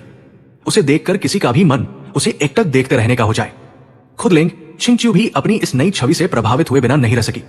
उसे उम्मीद नहीं थी कि यह मेकअप आर्टिस्ट इतना हुनरमंद निकलेगा। मेकअप आर्टिस्ट ने उन्हें इतना खूबसूरत बना दिया था कि वो खुद भी अपनी नजरें नहीं हटा पा रही थी। पहले भी लेंग छिंगचियो शाही और गरिमा में लगती थी, लेकिन आज उस शालीनता में एक मोहक आकर्षण भी जुड़ गया था। मेकअप आर्टिस्ट ने मुस्कुराते हुए तारीफ की, मैडम, आप बेहद खूबसूरत लग रही हैं। मैंने आज तक आपसे ज्यादा सुंदर किसी को नहीं देखा। लेंग छिंगचियो के होठों पर अनजाने में हल्की मुस्कान आ गई। तभी उनकी नजर आईने में पीछे खड़े एक लंबे आकर्षक आदमी पर पड़ी। जैसे ही उनकी नजर मेरी गहरी आंखों से मिली, उनके चेहरे की मुस्कान वहीं ठहर गई। मेरी काली गहरी आंखें भी एक पल के लिए ठिठक गई। बस एक क्षण की उस नजर ने मेरे दिल में हलचल मचा दी। उसकी खूबसूरती और वह मुस्कान जैसे सीधे मेरे दिल में उतर गई। मेकअप आर्टिस्ट तुरंत मेरी तरफ मुड़ी। सर, इतना कहकर वो समझदारी से कमरे से बाहर निकल गई। अब कमरे में सिर्फ हम दोनों ही बचे थे। मुझे देखकर लेंग छिंगचियो भी कुछ पल के लिए चुप रह गई। मैं सलीके से पहना हुआ काला सूट पहने खड़ा था। झूमर की चमकती रोशनी में मेरे नैनंश पहले से भी ज्यादा निखर रहे थे। मेरी ये गंभीर और शालीन छवि मेरी रोज की लापरवाह हरकतों से बिल्कुल अलग थी। कुछ ही पल बाद हम दोनों ने एक दूसरे से नजरें हटा ली। चाहे वो कितनी भी खूबसूरत क्यों न हो, इस जन्म में अब मुझे उसकी कोई परवाह नहीं थी। लेंग छिंगचियो उठ खड़ी हुई। अगर तैयार हो गए हो तो चले। आज रात क्या करना है ये मुझे अलग से समझाने की जरूरत नहीं होगी, है ना? मैंने जानबूझकर पलटकर पूछा। अगर मैं पूरी तरह तुम्हारा साथ दूं तो क्या उसके बाद तुम मुझसे तलाक ले लोगी? लेंग छिंगचियो का चेहरा तुरंत ठंडा पड़ गया। अगर तुम्हारी वजह से ये सब नहीं होता तो आज हमें इतनी परेशानी भी नहीं उठानी पड़ती। मैं मुस्कुराकर बोला, ये परेशानी नहीं है, बस लोगों को पहले से तैयार कर रहे हैं। वैसे भी हम देर-अ-बेर तलाक लेने वाले हैं। मेरी बेपरवाह शक्ल देखकर उसकी भौहें हल्की सी सिकुड़ गई। उसे समझ ही नहीं आ रहा था कि आखिर मैं करना क्या चाहता हूं। क्या मैं सचमुच तलाक चाहता हूं? उसे समझ नहीं आ रहा था कि मेरा रवैया अचानक इतना क्यों बदल गया। शायद मैं उसे अपने पीछे भागने पर मजबूर करने का खेल खेल रहा था, या फिर मेरी एक्टिंग इतनी अच्छी थी। लेकिन वजह चाहे जो भी हो, एक दिन वो सच्चाई जरूर जान जाएगी। फिलहाल उसे मेरा ये बदला हुआ व्यवहार काफी पसंद आ रहा था। चाहे मैं अभिनय ही क्यों न कर रहा हूं, जब तक मैं उसकी जिंदगी से चिपका नहीं रहूंगा वही उसके लिए काफी था। लेकिन उसे ये एहसास नहीं था कि वो धीरे धीरे मेरी परवाह करने लगी थी। लेंग छिंगचियो ने अपना बायां हाथ मेरी तरफ बढ़ाया। चलो। मैंने ऐसे दिखाया जैसे उसका इशारा समझा ही नहीं। मैं सीधा आगे चल पड़ा। मुझे उसका हाथ पकड़ने का बिल्कुल मन नहीं था, लेकिन तभी उसकी ऊंची हील के कारण उसका पैर मुड़ गया। 2 कदम चलते ही वो लड़खड़ा गई। पीछे से उसकी हल्की सी चीख सुनाई दी। उसे लगा कि अब वो जरूर जमीन पर गिर जाएगी, लेकिन गिरने से ठीक पहले एक मजबूत बाह ने उसकी कमर थाम ली। उसका पूरा शरीर मेरे चौड़े सीने से आ लगा। ये एहसास उसके लिए अनजाना नहीं था। वो मेरी खुशबू को अच्छी तरह पहचानती थी। पहले जब भी उसे मेरी मौजूदगी महसूस होती, उसके मन में सिर्फ नफरत पैदा होती थी। लेकिन इस बार जैसे ही उसे होश आया, वो घबराकर ऐसे पीछे हटी मानो किसी ने उसे सुई चुभो दी हो। मैं भी एक कदम पीछे लड़खड़ा गया। मेरी उंगलियों में अभी भी उसकी मुलायम कमर का एहसास बाकी था। लेंग छिंगचियो के चेहरे पर घबराहट थी, लेकिन उसके भीतर कहीं एक अजीब सी खालीपन की भावना भी उठी। हालांकि उसने उस पर ध्यान नहीं दिया। चलो, मैं ठीक हूं। उसने तुरंत खुद को संभाल लिया, जैसे कुछ हुआ ही ना हो। फिर वो मेरे पास आई और दोबारा अपना हाथ मेरी बाह में डाल दिया। जब अभिनय करना ही है तो कम से कम असली जैसा तो लगे। इस बार मैंने मना नहीं किया। मैंने भी उसकी बाह थाम ली और हम दोनों साथ साथ बैंक्वेट हॉल में दाखिल हुए। मंच पर खड़ा एंकर जोश से बोला, अब जोरदार तालियों के साथ स्वागत कीजिए लेंग ग्रुप की सीईओ मिस लेंग और उनके पति मिस्टर लू। पूरा हॉल तालियों की गड़गड़ाहट से गूंज उठा। हम दोनों धीरे धीरे मंच के पीछे से बाहर आए। स्पॉटलाइट सीधे हम पर आकर रुकी। हम दोनों की शानदार मौजूदगी ने वहां मौजूद हर व्यक्ति का ध्यान अपनी ओर खींच लिया। लोग आपस में बातें करने लगे। मिस लेंग तो आज कमाल की खूबसूरत लग रही है। उनके हर कदम में रॉयल अंदाज झलक रहा है। लेकिन उनके पति भी किसी फिल्म स्टार से कम नहीं है। दोनों साथ में सचमुच मेड फॉर ईच अदर लगते हैं। यही तो असली जिंदगी के विजेता है। रुतबा, परिवार, दौलत, खूबसूरती, इनके पास किसी चीज की कमी नहीं है। यहाँ तक कि जीवन साथी भी इतना परफेक्ट है। हॉल में मौजूद लगभग हर व्यक्ति हमारी जोड़ी से प्रभावित था। सिर्फ एक इंसान कोने में खड़ा सोंग ज़ेहाओ हमें जलती हुई नजरों से देख रहा था। उसने अनजाने में हाथ में पकड़ा हुआ गिलास कसकर पकड़ लिया। दिल की कसक चाहे जितनी दबाने की कोशिश करता, दब नहीं रही थी। आज रात सीईओ के साथ इस पार्टी में उसके होने की उम्मीद थी। उसे लगता था कि आज वो उनके साथ सबके सामने खड़ा होगा। लेकिन किस्मत ने उसके साथ बहुत बड़ा मजाक कर दिया। उसे लगा था कि आज उसकी किस्मत चमक जाएगी, लेकिन आखिर में उसके हाथ कुछ भी नहीं आया। वो जानता था कि अपनी पत्नी के साथ पार्टी में आना सीईओ के लिए बिल्कुल स्वाभाविक बात थी। फिर भी उसके दिल की उदासी किसी भी तरह कम नहीं हो रही थी। उसने चुपचाप शराब का एक घूंट पिया, फिर मन ही मन खुद को समझाने लगा, सीईओ शादीशुदा है, उनका अपना पति है, मुझे उनसे प्यार नहीं करना चाहिए, मैं ऐसा नहीं कर सकता। भाषण खत्म करने के बाद लेंग छिंगचियो मेरे साथ मंच से नीचे उतरी। मैंने हमेशा की तरह उसका हाथ थामकर सीढ़ियां उतरने में उसकी मदद की। वो हल्का सा चौंकी। उसने सिर उठाकर मेरी तरफ देखा। मैंने उसे एक गर्मजोशी भरी मुस्कान दी। मेरी वो उजली मुस्कान देखकर वो फिर कुछ पल के लिए खो गई। हालांकि उसने अगले ही पल खुद को संभाल लिया। इतनी हल्की सी प्रतिक्रिया किसी और की नजर में नहीं आई, लेकिन मैंने सब देख लिया। मैं उसकी इस प्रतिक्रिया से काफी संतुष्ट था। अगर वो मेरे सामने अभिनय कर सकती है तो मैं भी कर सकता हूं। अब देखते हैं सबसे पहले इस अभिनय को सच कौन मान बैठता है। लेकिन बाकी लोगों को हमारे दिल की बातें कहां पता थी। उन्हें तो बस इतना दिख रहा था कि हम एक दूसरे से बेहद प्यार करने वाले पति पत्नी हैं। अगर दोनों के बीच प्यार न होता तो उनके चेहरे पर इतनी सहज और स्वाभाविक कोमलता कभी दिखाई ही नहीं देती। इसलिए तलाक की खबर सिर्फ एक अफवाह थी। किसी ने जानबूझकर लेंग ग्रुप को नुकसान पहुंचाने के लिए यह झूठ फैलाया था। और अगर सच में हमारा तलाक भी होना होता तो भी हम इतने महत्वपूर्ण समय में उसे पूरे शहर की चर्चा कभी नहीं बनने देते। यही सोचकर सबने मान लिया कि यह सिर्फ अफवाह है। लेंग छिंगचियो का मकसद पूरा हो चुका था। आज रात की बातें जल्द ही हर तरफ फैल जाएंगी और तलाक की अफवाह अपने आप खत्म हो जाएगी। मैं लगातार उसकी बात थामे उसके साथ खड़ा रहा। हर मेहमान के टोस्ट और शुभकामनाओं का साथ साथ जवाब देता रहा। लेकिन काफी देर तक खड़े रहने की वजह से मेरा लो ब्लड शुगर फिर से बढ़ गया। अब मुझसे ठीक से खड़ा भी नहीं हुआ जा रहा था। मुझे चक्कर आने लगे। ऐसा लग रहा था जैसे दिमाग तक ऑक्सीजन ठीक से नहीं पहुंच रही हो। मेरी प्रतिक्रिया भी धीमी पड़ने लगी। लेंग छिंगच्यू ने तुरंत मेरी हालत भांप ली। वो मेरी तरफ झुककर धीरे से बोली, क्या हुआ? मैंने ऊपर झूलते हुए झूमर की तरफ देखा। उसे देखते ही सिर और ज्यादा घूमने लगा। मैंने धीमी आवाज में कहा, मेरा सिर बहुत चकरा रहा है। इतने में ऊपर लगा विशाल क्रिस्टल का झूमर अचानक टूटकर नीचे गिरने लगा। किसी ने जोर से चीख कर कहा, सावधान। अगले ही पल एक जबरदस्त धक्का लगा। असल में किसी ने लेंग छिंगच्यू को पूरी ताकत से धक्का देकर हटाया और उसके साथ मैं भी एक तरफ जा गिरा। धड़ाम, विशाल झूमर सीधे नीचे आ गिरा, लेकिन वो सोंग ज़िहाओ के ऊपर गिरा। कांच के टुकड़े चारों तरफ बिखर गए। पूरा हॉल चीखों से गूंज उठा। मैं और लेंग छिंगच्यू दोनों स्तब्ध रह गए। हमारी आंखों के सामने अभी अभी मौत जैसा भयानक हादसा हुआ था। सोंग ज़िहाओ जमीन पर गिरा पड़ा था। उसकी बांह बुरी तरह कुचल गई थी। खून लगातार बह रहा था। दर्द से उसका चेहरा सफेद पड़ चुका था। हादसा इतना अचानक हुआ कि कुछ पल तक कोई भी उसके पास जाने की हिम्मत नहीं कर पाया। सबसे पहले लेंग छिंगच्यू को होश आया। वो दौड़कर उसके पास पहुंची, घुटनों के बल बैठ गई और उसे सहारा देते हुए घबराकर बोली, ज़िहाओ, तुम ठीक तो हो? सोंग ज़िहाओ की पूरी बांह खून से लथपथ थी। उसने बेहद कमजोर नजरों से लेंग छिंगच्यू की तरफ देखा, लेकिन अपनी चोट की परवाह करने के बजाय सोंग ज़िहाओ ने उल्टा पूछा, मैडम, आप ठीक तो है? लेंग छिंगच्यू एक पल के लिए स्तब्ध रह गई। वो खुद इतनी बुरी तरह घायल था, फिर भी सबसे पहले उसकी चिंता उसी की थी। लेंग छिंगच्यू ने तुरंत सिर उठाकर पूछा, एम्बुलेंस बुलाई गई? सहायक ने तुरंत जवाब दिया, जी मैडम, रास्ते में है। सोंग ज़िहाओ ने कमजोर आवाज में कहा, मैडम, मैं ठीक हूं। लेकिन वो कुछ ही शब्द बोल पाया था कि अचानक उसकी आंखें बंद हो गई और वो बेहोश होकर लेंग छिंगच्यू की बाहों में गिर पड़ा। लेंग छिंगच्यू ने भौहें सिकोड़ते हुए आदेश दिया, इसे तुरंत अस्पताल ले जाओ। सोंग ज़िहाओ उसका कर्मचारी था और उसने उसकी जान बचाने के लिए खुद को खतरे में डाल दिया था। एक मालिक होने के नाते वो उसे ऐसे छोड़ नहीं सकती थी। वहां मौजूद हर व्यक्ति यही सोच रहा था। सबको लगा कि लेंग छिंगच्यू सिर्फ अपने कर्मचारी की जिम्मेदारी निभा रही है, लेकिन मैं ऐसा नहीं सोच पा रहा था। मैं पिछले जंग की सारी घटनाएं जी चुका था, इसलिए लेंग छिंगच्यू और सोंग ज़िहाओ के बीच चाहे कुछ भी होता, मैं अपने मन में तरह तरह के शक करने से खुद को रोक नहीं पाता था। बिल्कुल पिछले जन्म की तरह जरा सी बात होते ही मैं उनके रिश्ते पर शक करने लगता था। हालांकि इस जन्म में मैं खुद से कहता रहता था कि मुझे अब कोई फर्क नहीं पड़ता, फिर भी मेरे मन का शक खत्म नहीं हो रहा था। मेरा चेहरा बेहद खराब लग रहा था, लेकिन वजह यह नहीं थी कि लेंग छिंगच्यू सोंग ज़िहाओ की मदद कर रही थी। असल वजह यह थी कि मुझे एहसास हो गया था मेरी मानसिक हालत अभी भी पूरी तरह ठीक नहीं हुई थी। पिछले जन्म में मेरी यही बेइंतहा शक की आदत आखिरकार मेरी मौत की वजह बनी थी और मुझे डर था कि कहीं इस जन्म में भी मैं वही गलती दोबारा न दोहरा दूं। मैं ये भी अच्छी तरह जानता था, जब तक मेरा तलाक नहीं होगा मेरा दिल देरसबेर फिर उसी की वजह से उलझ जाएगा। वो जैसे जन्म से ही मेरी सबसे बड़ी कमजोरी थी। उसके सामने मेरी सारी मानसिक मजबूती ढह जाती थी। अगर मैं फिर से उससे प्यार करने लगा तो क्या इसका मतलब यह होगा कि मेरा अंत भी पिछले जन्म जैसा ही होगा? अगर ऐसा ही होना था तो फिर मेरे दोबारा जन्म लेने का मतलब ही क्या था? जैसे ही मुझे पिछले जन्म का दर्दनाक अंत याद आया, मेरे पूरे शरीर की हर नस डर से कांप उठी। अगर इस जन्म का अंत भी वैसा ही हुआ तो मेरे चेहरे का रंग और भी उड़ गया। पूरा शरीर हल्के हल्के कांपने लगा। तभी किसी ने मेरी हालत देख ली। मिस्टर लू, आपको क्या हुआ? आप ठीक तो है? मैंने खोई हुई नजरों से आसपास देखा। अचानक मेरी आंखों के सामने अंधेरा छा गया और मैं भी बेहोश होकर गिर पड़ा। सुबह हो चुकी थी। अस्पताल के वीआईपी वार्ड में मैंने धीरे धीरे आंखें खोली। सबसे पहले सफेद छत दिखाई दी। हवा में फैली हल्की सी दवाइयों की गंध ने बता दिया कि मैं अस्पताल में हूं। मैंने हल्का सा सिर घुमाया, तभी मेरी नजर बिस्तर के पास बैठी लेंग छिंगच्यू पर पड़ी। वो कुर्सी पर बैठी थी, एक हाथ से सिर टिकाए, आंखें बंद किए थोड़ी देर आराम कर रही थी। लगता था उसने पूरी रात यही मेरी देखभाल करते हुए बिताई थी।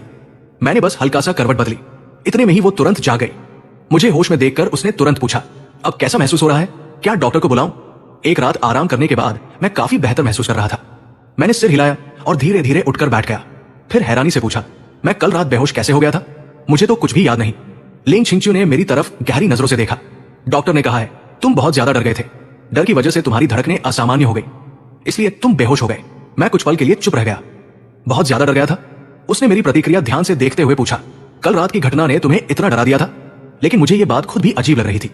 आखिर कल का हादसा इतना भी भयानक नहीं था कि कोई डर के मारे बेहोश हो जाए। शायद छोटे बच्चे भी इतनी आसानी से नहीं डरते, और मैं तो कभी डरपोक इंसान रहा ही नहीं। फिर मैं सिर्फ डर की वजह से कैसे बेहोश हो सकता था? कुल मिलाकर मेरे बेहोश होने की वजह खुद मुझे भी समझ नहीं आ रही थी। हाँ, यह भी हो सकता था कि उस वक्त मैं सचमुच बहुत डर गया था। मैंने धीरे से सिर हिला दिया। हाँ, शायद मैं सचमुच डर गया था। फिर मैंने पूछा, सोंग ज़िहाओ कैसा है? उसे कुछ हुआ तो नहीं? लेंग छिंगच्यू मेरी बात सुनकर हैरान रह गई। उसे उम्मीद नहीं थी कि मैं खुद सोंग ज़िहाओ की चिंता करूंगा। मेरी आवाज में न जलन थी न ताना, बस एक सामान्य चिंता थी। वो बोली, वो ठीक है, बस हाथ में चोट आई है और थोड़ा सदमा लगा है, कोई गंभीर बात नहीं है। मैंने सिर हिलाया। अच्छा है। इसके बाद मैंने कुछ नहीं कहा। लेंग छिंगचिू के मन में कई तरह के विचार उठने लगे। कल रात वो मुझे छोड़कर सोंग ज़ेहाओ को अस्पताल ले आई थी। फिर मैं भी बेहोश हो गया था।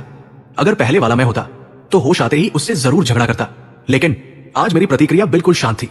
इतनी शांत मानो मैं पूरी तरह बदल चुका हूं। उसे महसूस होने लगा था कि कुछ दिन पहले मेरे होश में आने के बाद से ही मैं पहले जैसा नहीं रहा।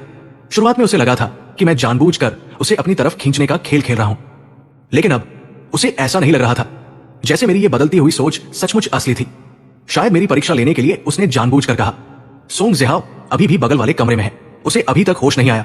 मैंने उसकी तरफ देखा। अचानक मुझे पिछले जन्म की एक बात याद आ गई। क्या उस जन्म में भी इसी पार्टी में ऐसा हादसा हुआ था?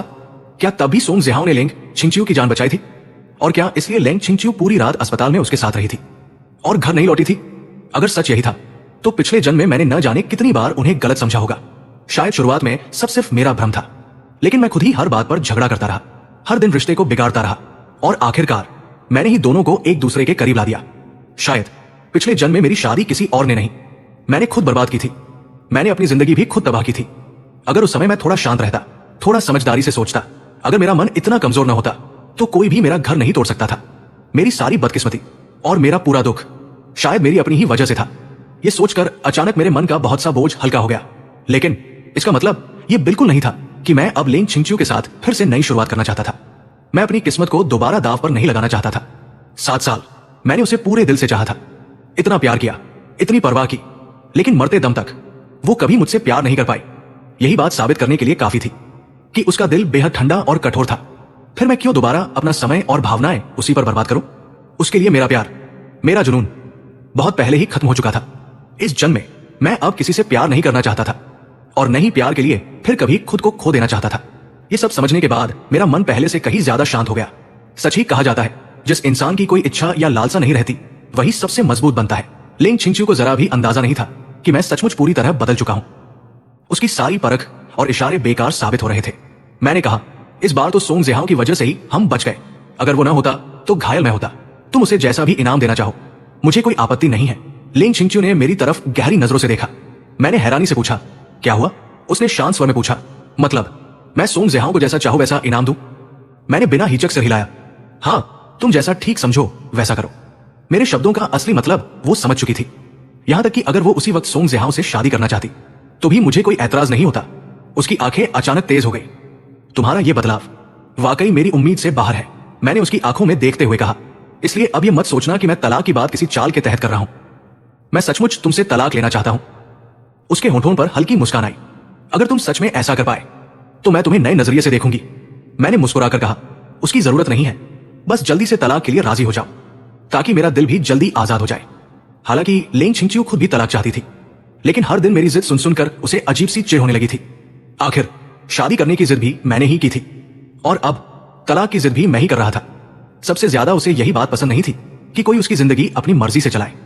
पहले मैंने उसकी शादी तय करवाई, अब तलाक भी अपनी शर्तों पर चाहता था। उसे लग रहा था कि मैं हद से ज्यादा मनमानी कर रहा हूं। अचानक उसने होठों पर मुस्कान लाते हुए पूछा, शादी को इतना समय हो गया, लेकिन लगता है हमने आज तक कभी किस भी नहीं किया। मैं उसकी बात का मतलब समझ ही नहीं पाया। अचानक उसने मेरा हाथ पकड़ लिया। अगले ही पल उसके होंठ मेरे होठों पर थे। मेरा दिमाग एक पल के लिए बिल्कुल सुन्न हो गया। लेंग छिंगचिू मेरी आंखों में देखते हुए धीरे धीरे मुझे चूम रही थी। उसकी नजरें मेरे चेहरे के हर छोटे से छोटे भाव को पढ़ रही थी। मैं सचमुच हक्का बक्का रह गया था। 2 जन्मों की यादों को जोड़ दूं, तभी मैंने कभी नहीं सोचा था कि वो अचानक मुझे किस करेगी। ये तो ऐसी बात थी जिसकी मैंने कल्पना तक नहीं की थी। मैंने पूरी ताकत से उसे अपने से अलग किया। गुस्से में बोला, तुम कर क्या रही हो? पिछले कुछ दिनों से मैं हर बात पर बिल्कुल शांत रहता था। मेरे चेहरे पर शायद ही कोई भावना दिखाई देती थी, लेकिन इस बार मेरा इतना तीखा विरोध देखकर लेंग छिंगचिू हल्के से मुस्कुराई। ये मत कहना कि तुम इसका मतलब नहीं समझते। मैंने गहरी सांस लेकर खुद को शांत किया, फिर ठंडे स्वर में कहा, तुम्हें घिन नहीं आती? तुम मुझे नापसंद करती हो, फिर भी जानबूझकर मुझे किस किया। यह सब बहुत बनावटी है। उसने हल्की मुस्कान के साथ जवाब दिया, मैं अपने ही पति को किस कर रही हूं, इसमें घिन कैसी? लेकिन उसने मुझे कभी अपना पति माना ही कब था? मैंने उसकी तरफ ठंडी नजर से देखा। लेंग छिंगचिू, तुम्हारी यह हरकत सचमुच घिनौनी है। इतना कहकर मैं बिना उसकी प्रतिक्रिया की परवाह किए बिस्तर से उतरने लगा, लेकिन तभी मुझे याद आया, कल रात धक्का लगने पर मेरा टखना मुड़ गया था। मैं ये बात पूरी तरह भूल चुका था। जैसे ही दोनों पैर जमीन पर रखे, तेज दर्द उठा। मैं संभल भी नहीं पाया और सीधे आगे गिर पड़ा, और बदकिस्मती से सीधा लेंग छिंगचिू के ऊपर। संतुलन बचाने के लिए मैंने अनजाने में उसके कपड़े पकड़ लिए। मैं अंदर ही अंदर शर्म से भर गया, लेकिन वो हंस पड़ी। अभी तो कह रहे थे कि मैं घिनौनी हूं, तो अब ये क्या है? खुद ही आकर मेरी बाहों में गिर पड़े। मैं शर्म से जमीन में गड़ जाना चाहता था, लेकिन बाहर से खुद को पूरी तरह शांत रखते हुए बोला, ये सिर्फ एक हादसा था, ज्यादा गलतफहमी मत पालो। वो व्यंग्य से मुस्कुराई। जो तुम्हें जानते हैं वे जानते हैं कि तुम हर समय मुझे गले लगाने का बहाना ढूंढते रहते थे। अभी कहोगे कि गलतफहमी मेरी है? मैंने तुरंत उसे अपने से दूर किया, दृढ़ आवाज में कहा, आज के बाद मेरे मन में तुम्हारे लिए जरा सा भी एहसास नहीं रहेगा। मैं अब कभी तुम्हारे पीछे नहीं भागूंगा। मैं अब तुमसे प्यार नहीं करता। मेरी ये तीखी प्रतिक्रिया देखकर लेंग छिंगचिू सचमुच हैरान रह गई। उसका चेहरा धीरे धीरे ठंडा पड़ गया। इस समय उसके मन में गुस्से का तूफान उठ रहा था। सोचो, एक आदमी जो कभी तुम्हें पागलों की तरह चाहता था, जिसकी पूरी दुनिया सिर्फ तुम थी, वो अचानक कह दे, मैं अब तुमसे प्यार नहीं करता। इतना ही नहीं, वो तुम्हें नापसंद भी करने लगे, जैसे किसी परेशान करने वाली मक्खी से भी ज्यादा। लेंग छिंगचिू जैसी स्वाभिमानी और घमंडी औरत ऐसी बात कैसे बर्दाश्त कर सकती थी? इसका प्यार से कोई लेना देना नहीं था। वो बस ये सहन नहीं कर पा रही थी कि कोई इंसान उसके साथ इतना उल्टा व्यवहार करे। वो ठंडी नजरों से मुझे घूरते हुए बोली, सच कहूं, मेरा बहुत मन कर रहा है कि अभी इसी वक्त तुम्हारा गला दबा दूं। पहले भी ऐसा मन करता था और आज भी करता है। मैं हमेशा किसी न किसी तरह उसे इतना गुस्सा दिला देता था कि उसका मन मुझे मार डालने का करता। मैं उसकी आंखों में साफ साफ हत्या जैसा गुस्सा देख सकता था। मैंने शांत स्वर में कहा, लेंग छिंगचिू, पहले गलती मेरी थी। मुझे तुमसे शादी नहीं करनी चाहिए थी। अब हम तलाक ले लेते हैं। मैं ये गलती और आगे नहीं बढ़ाना चाहता। प्लीज तलाक दे दो। मेरी बात सुनकर उसका गुस्सा और बढ़ गया। मैं भी उसकी आंखों का डरावना भाव देखकर एक पल के लिए चौंक गया। उसने तेज आवाज में कहा, ठीक है, मैं तुम्हारी इच्छा पूरी कर दूंगी। जितनी जल्दी हो सके मेरी नजरों से दूर हो जाओ। कल मेरा वकील तुम्हारे पास तलाक के कागज भेज देगा। इतना कहकर वो मुड़ी और बिना पीछे देखे कमरे से बाहर चली गई। मैं कुछ पल तक वही खड़ा रह गया। फिर अचानक मुझे उसकी बात का मतलब समझ आया। वो तलाक के लिए तैयार हो गई थी। कल हमारा तलाक हो जाएगा। मेरे होठों पर अनायास मुस्कान आ गई। आखिरकार मैं आजाद होने वाला था। मुझे सचमुच एक नई जिंदगी मिलने वाली थी। अगर उस समय लेंग छिंगचिू ने मेरी खुशी देख ली होती तो शायद सच में लौटकर मेरा गला दबा देती। गुस्से में वो अस्पताल छोड़कर चली गई। उसके स्वभाव को देखते हुए उसका वहां रुकना नामुमकिन था। मैंने तुरंत ली आंटी को फोन किया। वो थोड़ी ही देर में अस्पताल पहुंच गई। छोटे साहब, आखिर हुआ क्या था? आपको इतनी चोट कैसे लग गई? मैंने मुस्कुराते हुए उन्हें पिछली रात की सारी घटना बता दी। मुझे इतना खुश देखकर ली आंटी के मन में तुरंत एक ख्याल आया। उन्होंने मुस्कुराकर पूछा, छोटे साहब, क्या मैडम रात भर आपकी बहुत चिंता करती रही? देखिए तो सही, आप कितने खुश लग रहे हैं। मैंने मुस्कुराते हुए सिर हिला दिया। नहीं, इसका लेंग छिंगचिू से कोई लेना देना नहीं है। ली आंटी हैरानी से बोली, तो फिर आप इतने खुश क्यों हैं? मैं बस मुस्कुरा दिया, लेकिन कोई जवाब नहीं दिया। अगर मैं उन्हें बता देता कि मैं तलाक होने की खुशी मना रहा हूं तो शायद उन्हें लगता कि मेरा दिमाग खराब हो गया है। तभी जब हम अस्पताल से निकलने ही वाले थे, एक नर्स आकर बोली, बगल वाले कमरे के मरीज सोंग ज़िहाओ को होश आ गया है। मैंने सिर हिलाया, मैं जाकर उससे मिल लेता हूं। लेकिन ली आंटी ने तुरंत मुझे रोक लिया। आप मत जाइए, आपके पैर में चोट लगी है। मैं आपकी तरफ से उसका हालचाल पूछाती हूं। वैसे भी मेरा उससे मिलने का मन नहीं था। मैंने हामी भर दी। ठीक है, उसे कहना कल रात जो उसने हमारी जान बचाई उसके लिए मैं उसका शुक्रगुजार हूं। ली आंटी सोंग ज़िहाओ के कमरे में पहुंची। वो बिस्तर पर कमजोर हालत में लेटा हुआ था। उसका चेहरा बिल्कुल पीला पड़ चुका था। दरवाजे की आहट सुनते ही उसने उम्मीद भरी नजरों से उधर देखा, लेकिन जब उसने देखा कि आने वाली लेंग छिंगचिू नहीं बल्कि ली आंटी है तो उसकी आंखों में साफ निराशा झलक गई। ये देखकर ली आंटी मन ही मन मुस्कुरा उठी। लगता है इसे उम्मीद थी कि मैडम आएंगी। अफसोस, मैडम तो बहुत पहले ही जा चुकी है। उसे इसकी ये बेचारी हालत देखने का मौका भी नहीं मिला। हालांकि मन में कुछ और सोच रही थी, लेकिन चेहरे पर हमेशा की तरह विनम्र मुस्कान थी। उन्होंने कहा, हेलो सोंग ज़िहाओ, मैं हमारे छोटे साहब और मैडम की तरफ से आपका हालचाल पूछने आई हूं। अब तबीयत कैसी है? सोंग ज़िहाओ भी हल्का सा मुस्कुराया। मैं ठीक हूं। मैडम और मिस्टर लू कैसे हैं? ली आंटी ने जवाब दिया। छोटे साहब को बस हल्की सी चोट आई है। मैडम रात भर उनकी देखभाल करती रही। अब उनकी तबीयत बिल्कुल ठीक है। ये सुनते ही सोंग ज़िहाओ की आवाज में हल्की सी उदासी उतर आई। अच्छा है, ली आंटी ने आगे कहा, छोटे साहब ने खास तौर पर आपको धन्यवाद कहने को कहा है। अगर आपने कल रात उन्हें नहीं बचाया होता तो पता नहीं क्या हो जाता। आप बस आराम से इलाज करवाइए, बाकी किसी बात की चिंता मत कीजिए। सोंग ज़िहाओ ने हल्के से सिर हिलाया। मिस्टर लू का धन्यवाद। ली आंटी मुस्कुराई। अच्छा, अब आप आराम कीजिए, मैं चलती हूं। इतना कहकर वो कमरे से बाहर चली गई। पूरी बातचीत के दौरान उन्होंने न तो सोंग ज़िहाओ का मजाक उड़ाया और न ही उसके साथ कोई बुरा व्यवहार किया, लेकिन अनजाने में उन्होंने उसे सबसे बड़ा झटका दे दिया। कल रात सबसे ज्यादा घायल वही हुआ था। फिर भी लेंग छिंगचिू पूरी रात मेरी देखभाल करती रही, जबकि सोंग ज़िहाओ तो ठीक बगल वाले कमरे में भर्ती था। इतनी कम दूरी होने के बावजूद लेंग छिंगचिू एक बार भी उसे देखने नहीं आई। यहां तक कि उसका हाल पूछने के लिए भी उसने किसी को नहीं भेजा। उल्टा मेरी तरफ से ली आंटी उससे मिलने आई थी। यह बात अपने आप साबित कर रही थी कि लेंग छिंगचिू की नजर में उसकी चोट उतनी महत्वपूर्ण नहीं थी। सोंग ज़िहाओ खुद भी नहीं समझ पा रहा था कि उसके दिल में इतनी कसक क्यों हो रही है। आखिर पिछली बार जब वो अस्पताल में भर्ती हुआ था तब तो मैडम खुद उसे देखने आई थी, लेकिन इस बार उसने अपनी जान जोखिम में डालकर उनकी जान बचाई। फिर भी उन्होंने उसकी कोई परवाह नहीं की। उसकी छठी इंद्रिय बार बार कह रही थी। हाल के दिनों में बहुत सी बातें उसकी उम्मीद से बिल्कुल अलग हो रही थी। क्यों, वो खुद भी नहीं जानता था। बस इतना महसूस हो रहा था कि सब कुछ जैसे पहले से अलग दिशा में जा रहा है। मैं घर वापस आ गया, नहाने के बाद खाना खाया और फिर अपना सामान पैक करना शुरू कर दिया। कल मेरा तलाक होने वाला था, इसलिए आज ही सारी तैयारी पूरी कर लेनी थी। मैंने ली आंटी को भी मदद के लिए बुला लिया।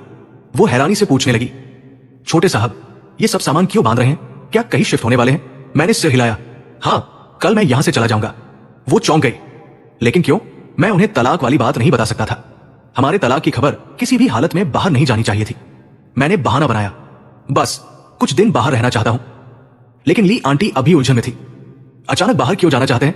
मैंने कमरे की तरफ देखते हुए कहा। यह घर बहुत बड़ा है और बहुत खाली खाली लगता है। यहां रहकर घुटन सी होती है, इसलिए कुछ दिन बाहर रहूंगा।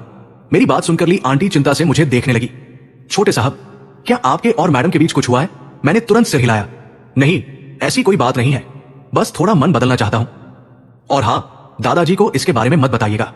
फिर मैंने मुस्कुराकर कहा, ली आंटी, ज्यादा मत पूछिए, मैं जैसा कहूं बस वैसा कर दीजिए, ठीक है? वो मुस्कुरा पड़ी। ऐसा कब हुआ है कि मैंने आपकी बात नहीं मानी? मैं भी मुस्कुरा दिया। मुझे पता था आप ही मेरे लिए सबसे अच्छी है।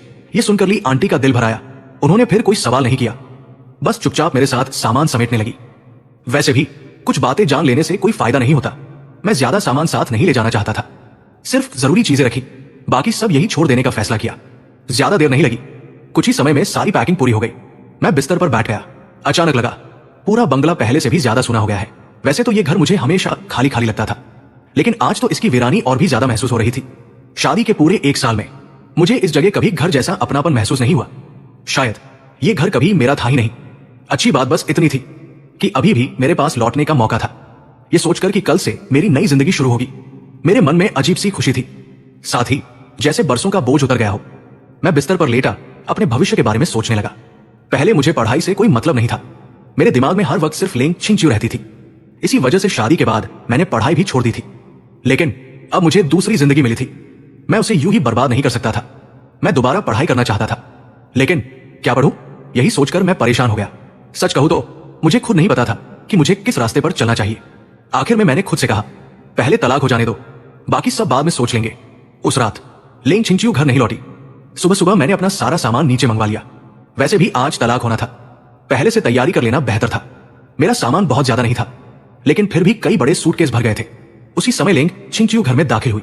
जैसे ही उसकी नजर दरवाजे के पास रखे सूटकेसों पर पड़ी, वो हल्का सा भौहें सिकोड़कर बोली, ये सब क्या है? एक नौकर ने आदर से जवाब दिया, मैडम, ये सारे सूटकेस छोटे साहब के हैं। लेंग छिंचियो तुरंत सब समझ गई। मैं तो उसके घर छोड़ने से पहले ही अपना सामान बांध चुका था। न जाने क्यों उसे अचानक मेरी पुरानी बातें याद आने लगी। छिंचियो दी, मैं सच में आपसे बहुत प्यार करता हूं। इस जिंदगी में मैं सिर्फ आपसे ही प्यार करूंगा। मुझसे शादी कर लीजिए। मैं पूरी जिंदगी आपके साथ रहना चाहता हूं। अब यह सब याद करके उसे बेहद व्यंग्यात्मक लगा। उसे महसूस हुआ कि मैं शायद कभी प्यार का मतलब समझता ही नहीं था। वो सब सिर्फ पानी की जिद थी। शादी को अभी कितना ही समय हुआ था और मैं पहले ही उग गया था। शायद मैं उससे कभी प्यार करता ही नहीं था, बस इसलिए उसके पीछे पागल था, क्योंकि वो मुझे नहीं मिल रही थी। अब जब वो मेरी पत्नी बन चुकी थी तो शायद मैं उससे भी उग गया था। पहले मैंने जबरदस्ती उससे शादी की और अब उसी जिद से तलाक मांग रहा था। उसे लगने लगा कि मैं उसकी जिंदगी को मजाक बना रहा हूं। जितना वो सोचती उतना ही उसका गुस्सा बढ़ता जा रहा था। मैं नाश्ता करके डाइनिंग हॉल से बाहर निकला, तभी मेरी नजर उस पर पड़ी। मैं सहज ही कुछ कहना चाहता था, लेकिन जैसे ही उसकी बर्फ जैसी ठंडी आंखें देखी, मेरे होंठ वहीं रुक गए। लेंग छिंचियो कुछ पल तक मुझे घूरती रही, फिर बिना कुछ कहे ठंडे चेहरे के साथ ऊपर चली गई। मुझे समझ नहीं आया कि वो इतनी नाराज क्यों है। फिर भी मैं उसके पीछे चला गया। मैंने अपना सारा सामान पैक कर लिया है, बस दस्तखत होते ही मैं यहां से चला जाऊंगा। वो मेरी तरफ पीठ किए खड़ी रही, कोई जवाब नहीं दिया। मैंने झिझकते हुए फिर पूछा, वकील कब आएगा? मुझे कुछ नहीं चाहिए, मैं सिर्फ अपना सामान लेकर चला जाऊंगा। फिर भी उसने कोई प्रतिक्रिया नहीं दी। मैंने सोचा एक आखिरी बात कहकर चला जाता हूं। तुम चिंता मत करो, हमारे तलाक की बात मैं किसी को नहीं बताऊंगा। तलाक की बात कब सबको बतानी है, ये पूरी तरह तुम्हारे ऊपर है। मैंने जो कहा है वो निभाऊंगा। मेरी बात पूरी होते ही अब तक चुप खड़ी लेंग छिंचियो अचानक मुड़ी। उसकी आवाज बर्फ जैसी ठंडी थी। बहुत अच्छे, सच में कमाल कर दिया तुमने। मैं समझ ही नहीं पाया कि वो इतनी गुस्से में क्यों है। मैंने अनायास पूछा, क्या हुआ? क्या अब तुम तलाक नहीं चाहती? वो व्यंग्य से मुस्कुराई। मैंने तो कभी तुमसे शादी करना ही नहीं चाहा था, तो फिर तलाक नहीं चाहने की बात कहां से आ गई?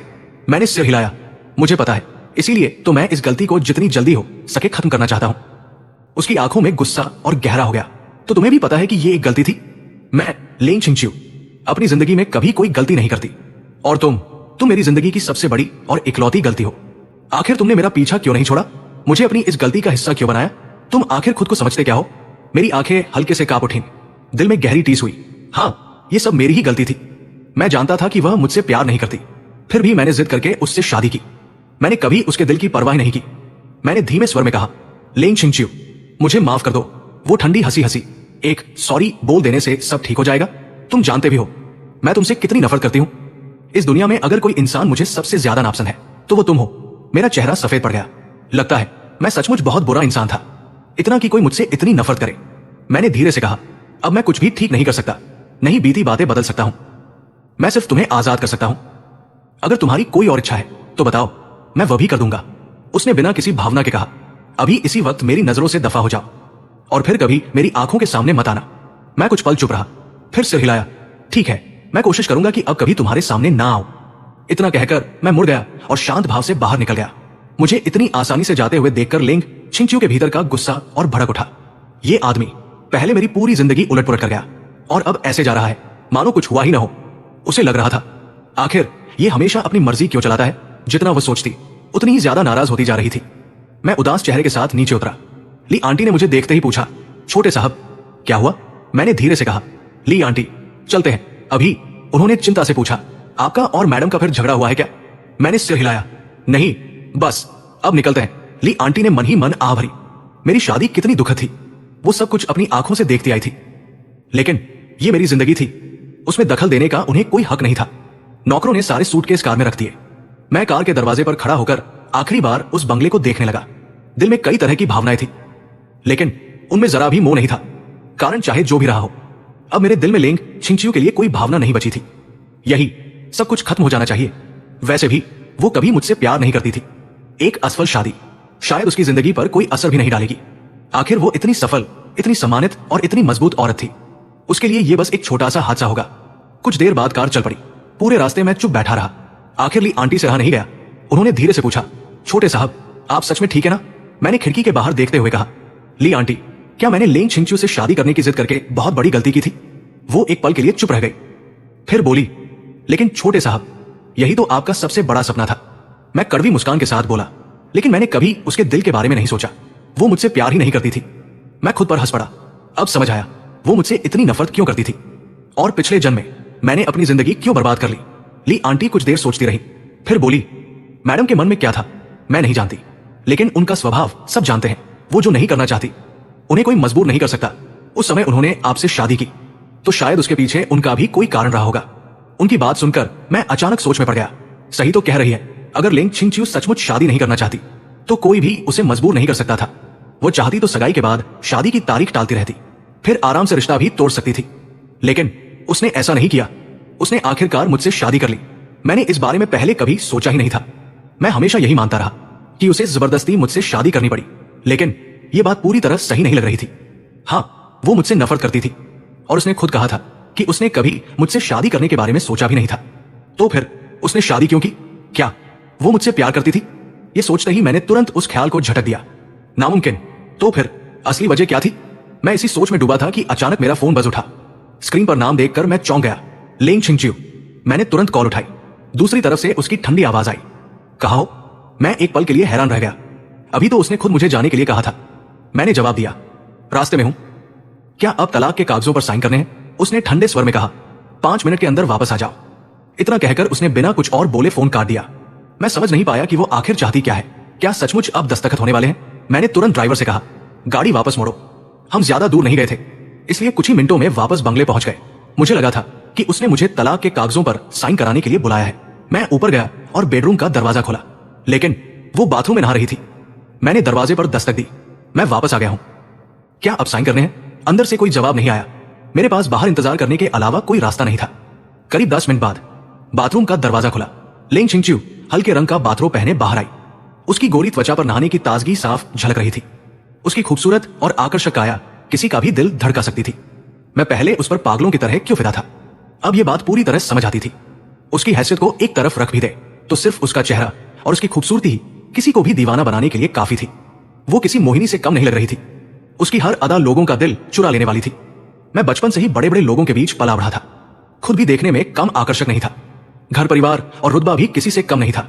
लेकिन जब मैंने पहली बार उसे देखा था, उसी पल उस पर दिल हार बैठा था और फिर कभी खुद को संभाल नहीं पाया। उसकी खूबसूरती सचमुच बेमिसाल थी। मैंने मन ही मन स्वीकार किया, वो वाकई एक असाधारण औरत थी। अगर मैंने पिछले जन्म की सारी तकलीफें न झेली होती तो शायद आज भी उसी पर फिदा हो जाता। अच्छी बात बस इतनी थी कि अब मैं अपने दिल पर काबू रखना सीख चुका था। मैंने शांत स्वर में पूछा, तुमने मुझे वापस क्यों बुलाया? उसने ठंडी नजर से मेरी तरफ देखा, फिर नाराज लहजे में बोली, किसने कहा था कि तुम अपनी मर्जी से चले जाओ? मेरे गले में जैसे शब्द अटक गए। अभी कुछ देर पहले तो उसी ने मुझे निकल जाने के लिए कहा था, लेकिन मैं बेकार की बहस नहीं करना चाहता था। मैंने सिर्फ इतना पूछा, आखिर मुझे वापस क्यों बुलाया? उसने बिना कुछ कहे अपना फोन उठाया, एक मैसेज खोला और फोन मेरी तरफ बढ़ा दिया। मैंने स्क्रीन पर लिखा संदेश पढ़ा, छिंगच्यू, क्या तुम्हारा और जेचुआन का फिर झगड़ा हो गया है? मैं कुछ दिनों के लिए तुम्हारे यहां रहने आ रही हूं। दोपहर तक पहुंच जाऊंगी। अगर तुम दोनों फ्री हो तो साथ में लंच करेंगे। मां, ये मेरी सास का मैसेज था। मैंने हैरानी से उसकी तरफ देखा। तुम्हारी मां आज आने वाली है? उसने बिना कोई भाव बदले कहा। जब तक वो यहां है कोई गड़बड़ मत करना। तलाक की बात उन्हें बिल्कुल नहीं पता चलनी चाहिए, समझे? उसकी आंखों में साफ चेतावनी थी। मैं समझ गया कि यह बात किसी भी हालत में छिपानी होगी। हालांकि मुझे समझ नहीं आ रहा था कि वो अपने माता पिता से भी ये बात क्यों छिपाना चाहती है। फिर भी मैंने सिर हिलाया। चिंता मत करो, मैंने अब तक किसी को कुछ नहीं बताया, और जब तक मैं खुद कुछ नहीं कहूंगा, लोग चाहे जितना शक करें, उन्हें यकीन नहीं होगा कि हमारा सचमुच तलाक होने वाला है। वैसे भी सब जानते हैं कि मैं उससे कितना प्यार करता हूं। ऐसे में कोई भी ये नहीं मानेगा कि मैं उससे तलाक ले सकता हूं। कुछ पल सोचने के बाद मैंने फिर कहा, क्या पहले तलाक के कागजों पर साइन नहीं कर सकते? मैं उसके बाद भी तुम्हारे साथ सबके सामने पति पत्नी होने का नाटक करता रहूंगा। लेंग छिंगच्यू के होठों पर ठंडी मुस्कान उभर आई। तुम्हें लगता है मैं ऐसा सौदा करूंगी जिसमें मेरे हाथ में कोई नियंत्रण ही न रहे? अगर पहले तलाक हो गया तो उसके बाद मैं उसके कहे अनुसार चलूं या नहीं, ये पूरी तरह मेरी मर्जी होगी। मैं उलझन में पड़ गया। लेकिन तुमने तो कहा था कि आज साइन करेंगे। सच तो यह था कि मैं कल से ही इस पल का इंतजार कर रहा था। अगर आज तलाक नहीं हुआ तो मुझे सचमुच निराशा होगी। मैंने समझाने की कोशिश की, हम चुपचाप साइन कर सकते हैं, किसी को पता भी नहीं चलेगा। मैं तुम्हारा पूरा साथ दूंगा, तुम्हारे मम्मी पापा को भी कुछ पता नहीं चलने दूंगा। इन दिनों लेंग छिंगच्यू को सबसे ज्यादा जिस बात से चिढ़ होने लगी थी वो थी मेरे मुंह से बार बार तलाक शब्द सुनना। मैं पिछले कई दिनों से हर बात में यही दोहराता आ रहा था। उसने ठंडे स्वर में कहा, मुझे याद दिलाने की जरूरत नहीं है, मैं तुमसे तलाक जरूर लूंगी, लेकिन अभी नहीं। अभी तलाक लेना भूल जाओ। मेरे पास मानने के अलावा कोई रास्ता नहीं था। मैंने पूछा, तो कम से कम कोई समय तो बता दो। मैं आखिर कब तक इंतजार करूं? मैं हमेशा इंतजार नहीं कर सकता। असल में मुझे डर था कि कहीं मेरा धैर्य जवाब न दे जाए। उसके भीतर गुस्सा फिर से उभर आया, लेकिन इस बार उसने खुद को संभाल लिया। मेरे लिए तलाक लेना इतना आसान नहीं है। जब सारी तैयारी पूरी हो जाएगी तब मैं खुद तुमसे तलाक लूंगी। उस दिन तुम चाहो या ना चाहो तलाक होकर रहेगा। मुझे पूरा यकीन था वो भी मेरी ही तरह इस शादी को जल्द खत्म करना चाहती थी। जब इस गलत शादी की शुरुआत मेरी वजह से हुई थी तो उसे खत्म करने में भी मुझे उसका साथ देना चाहिए। मैंने धीरे से कहा, ठीक है, जब तक तुम तैयार नहीं हो जाती मैं इंतजार कर लूंगा। मैं तुम्हारा पूरा साथ दूंगा। बस आज जो कहा है उसे भूलना मत। वो हल्का सा हंसी, तुम्हें लगता है मैं अपनी बात से पलट जाऊंगी? मुझे तो ज्यादा डर है कि कहीं आखिर में पलटने वाले तुम न निकलो। मैंने तुरंत हाथ उठाकर कहा, ऐसा कभी नहीं होगा, मैं अपनी बात से बिल्कुल नहीं पलटूंगा। वो अब मुश्किल से अपना गुस्सा रोक पा रही थी। अब निकलो यहां से, मुझे आराम करना है। मैं वही खड़ा रहा। मैंने पूछा, अब मैं किस कमरे में रहूं? उसने आंखें सिकोड़कर मेरी तरफ देखा। इतना बेवकूफी भरा सवाल भी पूछना पड़ रहा है? जाहिर है तुम मेरे ही कमरे में रहोगे। अगर हम अलग अलग कमरों में रहने लगे तो उसकी मां को तुरंत शक हो जाता। अभी किसी भी हालत में उसके माता पिता को हमारे तलाक की भनक नहीं लगनी चाहिए थी। कुछ पल बाद उसने कहा, जल्दी जाकर अपना सारा सामान वापस कमरे में रखवा दो। इतना कहकर वो बाहर चली गई। मैंने कोई विरोध नहीं किया। फौरन नौकरों को बुलाकर अपना सारा सामान फिर से उसी कमरे में रखवा दिया। लेंग छिंगच्यू के माता पिता भी इसी सिटी में ही रहते थे, बस उनका घर यहां से थोड़ा दूर था। कभी कभी मैं भी लेंग छिंगच्यू के साथ उनके घर खाने पर चला जाता था। उसके पिता लेंग परिवार के मुखिया और लेंग ग्रुप के संस्थापक थे, बहुत रौबदार और प्रभावशाली व्यक्ति। वही उसकी मां झाओ शुहुआ। सुना था कि अपनी जवानी में वो पूरे सी सिटी की सबसे खूबसूरत महिला मानी जाती थी। सिर्फ सुंदर ही नहीं, बेहद शिक्षित और संस्कारी भी थी।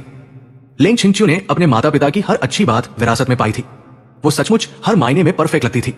मेरे पास अगर कुछ था तो बस अच्छा परिवार और ठीक ठाक शक्ल सूरत। बाकी किसी बात में मैं उसके सामने नहीं टिकता था। अच्छी बात यह थी कि झाओ शुहुआ ने कभी मुझे नापसंद नहीं किया। वो हमेशा मेरे साथ बहुत अच्छा व्यवहार करती थी, इसलिए मुझे उनके सामने अभिनय करने की ज्यादा चिंता नहीं थी। बस इतना ध्यान रखना था कि उन्हें हमारे तलाक का जरा भी शक न हो। दोपहर ठीक 12 बजे झाओ शुहुआ समय पर पहुंच गई। मैं और लेंग छिंगच्यू दोनों उन्हें लेने बाहर गए। एक शानदार रोल्स रॉयस आकर रुकी। उसमें से झाओ शुहुआ उतरी। उनका व्यक्तित्व बेहद शालीन और गरिमामय था। उन्हें देखकर ऐसा लगता था जैसे उम्र उन पर रुकी हुई हो।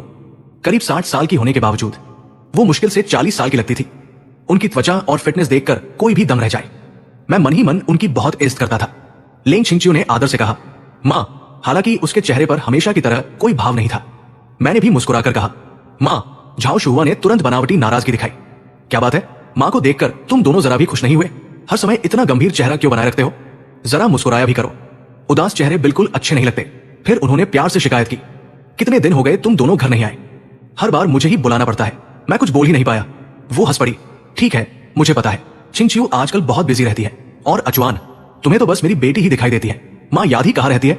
मैं शर्माते हुए बोला, ऐसी बात नहीं है, मेरे लिए तो आप भी मेरी अपनी मां जैसी है। झाओ शुहुआ मुस्कुरा दी। बस मेरी बेटी का अच्छे से ख्याल रखना, यही मेरे लिए काफी है। चलो अंदर चलते हैं, इस बार मैं कुछ दिन यही रहने वाली हूं। आराम से बैठकर खूब बातें करेंगे। मैं चुपके से लेंग छिंगचियो की तरफ देखने लगा। उसी समय उसने भी मेरी तरफ देखा। हम दोनों की नजरें मिली और बिना कुछ कहे हम एक दूसरे का मतलब समझ गए। दोपहर का खाना पहले से तैयार था। हम सब सीधे डाइनिंग टेबल पर बैठ गए। खाते खाते लेंग छिंगचियो ने धीमे से पूछा, मां, क्या आप सचमुच कुछ दिन यही रहेंगी? पापा ने मान लिया। उसके माता पिता हमेशा साथ रहते थे। इतने सालों में शायद ही कभी अलग हुए हों। ऐसे में झाओ शुहुआ का अकेले यहां आना थोड़ा अजीब था। वो मुस्कुराई। उन्हें मानना है या नहीं, उससे क्या फर्क पड़ता है, फैसला मैं करती हूं। लेंग छिंगचियो ने मजाक में पूछा, कहीं आप दोनों का झगड़ा तो नहीं हुआ?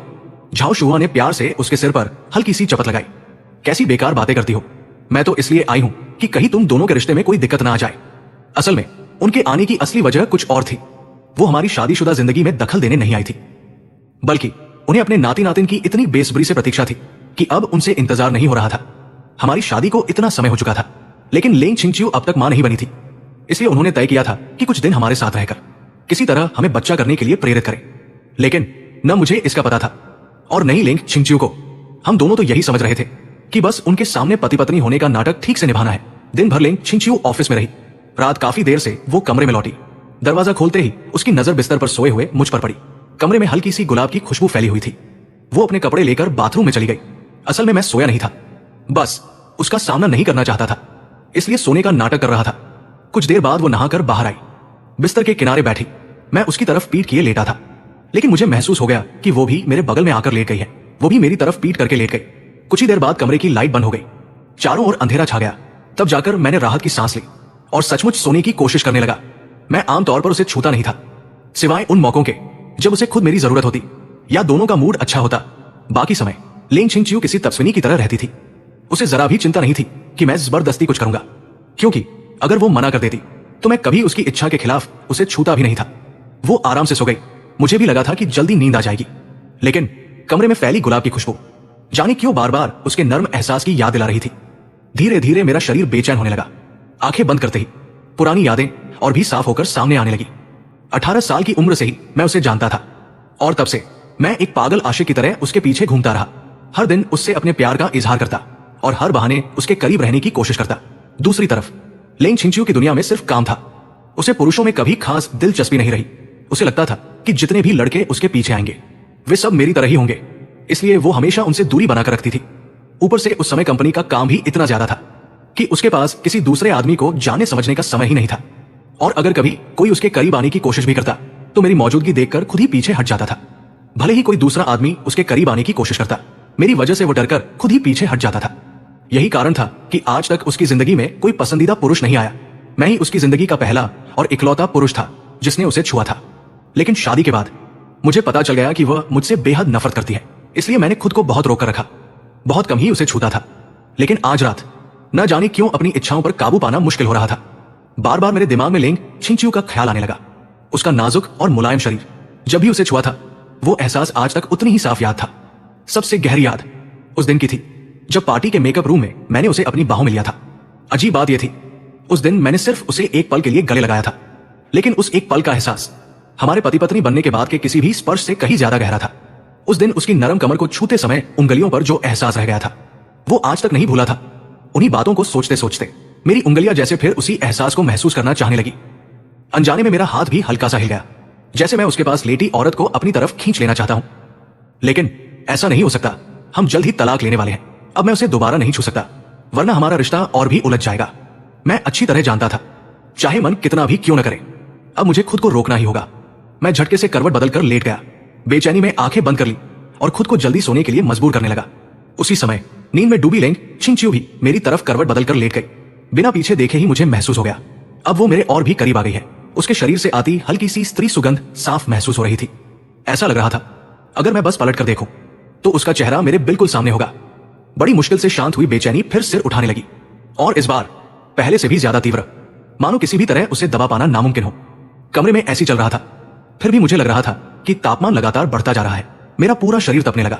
धत, मैं झुंझलाकर तुरंत बिस्तर से उठ बैठा, सीधे बालकनी में गया और एक सिगरेट जला ली। रेलिंग पर टिककर ठंडी हवा खाने लगा। धीरे धीरे मन की बेचैनी भी शांत होने लगी, लेकिन अब कमरे में लौटकर सोने का मन बिल्कुल नहीं था। रात यूं ही बीत गई। दूसरी तरफ लेंग छिंगचियो को उस रात कई दिनों बाद सबसे अच्छी नींद आई। उसे एक भी सपना नहीं आया। पिछली रात झाओ शुआ ने उसे एक खास खुशबू वाली अगरबत्ती दी थी जो मन को शांत रखती थी। उसे भी उम्मीद नहीं थी कि उसका असर इतना अच्छा होगा। सुबह वो आलस भरी मुस्कान के साथ उठी और आराम से अंगड़ाई ली। उसी समय बाथरूम का दरवाजा खुला। मैं नहाकर बाहर आया। एक नजर में ही समझ गया वो बहुत चैन की नींद सोई है। उसके चेहरे की ताजगी सब कुछ बता रही थी। हमारी नजरें मिली। उसने धीरे से हाथ नीचे किए और सामान्य स्वर में कहा, गुड मॉर्निंग। मैंने बिना किसी भाव के उसकी तरफ देखा। बात करने का बिल्कुल मन नहीं था। जल्दी से तैयार होकर नीचे चला गया। झाओ शुआ हमेशा की तरह सुबह जल्दी उठ चुकी थी। वो शालीनता से नाश्ता कर रही थी। मुझे देखते ही मुस्कुराकर बोली, आओ बेटा, नाश्ता कर लो। कितने दिनों बाद तुम्हारे साथ बैठकर नाश्ता करने का मौका मिला है। मैं वही खड़ा रहा, चेहरा गंभीर था। मैंने पूछा, माँ, कल रात आपने मेरे कमरे में क्या जलाया था? झाओ शुआ को लगा कि उनकी योजना सफल हो गई है। उनकी मुस्कान और भी चौड़ी हो गई। उन्होंने हंसते हुए पूछा, क्या पूरी रात नींद नहीं आई? मैंने सपाट चेहरे से जवाब दिया, आपकी मेहरबानी से सचमुच पूरी रात सो नहीं पाया। इतना कहकर मैं मुड़ा और तेज कदमों से बाहर निकल गया। पीछे से झाओ शुआ की आवाज आई, अरे दामाद जी, नाश्ता तो करते जाओ। लेकिन मैंने जैसे कुछ सुना ही नहीं। झाओ शुआ बेहद खुश थी। उन्होंने मन ही मन सोचा, पूरी रात नहीं सोया, लगता है अब जल्द ही मैं नानी बनने वाली हूं। उधर उसी समय लेंग छिंगचियो भी डाइनिंग रूम में आ गई। गुड मॉर्निंग माँ। आज उसका मूड काफी अच्छा लग रहा था। बैठते ही उसने दूध का गिलास उठाकर एक ही सांस में पी लिया। झाओ शुआ ने मुस्कुराकर पूछा, कल रात नींद कैसी आई? लेंग छिंगचियो ने मुस्कुराकर सिर हिलाया, बहुत अच्छी। आपकी दी हुई खुशबू सच में कमाल की थी। मैं एक बार सोई तो सीधे सुबह आंख खुली। कई दिनों बाद इतनी सुकून भरी नींद आई है। झाओ शुआ एक पल के लिए चौंक गई। सीधे सुबह तक सोती रही? हाँ, लेंग छिंगचियो मुस्कुराई। माँ, वो खुशबू आपने कहां से खरीदी? मुझे भी अब हर रात वही इस्तेमाल करनी है। झाओ शुआ ने सहज भाव से कहा, अब नहीं है, किसी ने मुझे तोहफे में दी थी, फिर मिलेगी तो तुम्हें भी दे दूंगी। उन्होंने देखा कि अचानक उनका मूड थोड़ा उतर गया है। लेंग छिंगचियो ने भी ज्यादा कुछ नहीं पूछा। नाश्ते के बाद झाओ शुआ ने चुपके से घर के नौकरों से पूछताछ शुरू की। वो जानना चाहती थी कि इन दिनों मेरे और लेंग छिंगचियो के रिश्ते कैसे हैं, लेकिन हर किसी का जवाब लगभग एक जैसा था। दोनों के बीच सब कुछ ठीक नहीं चल रहा।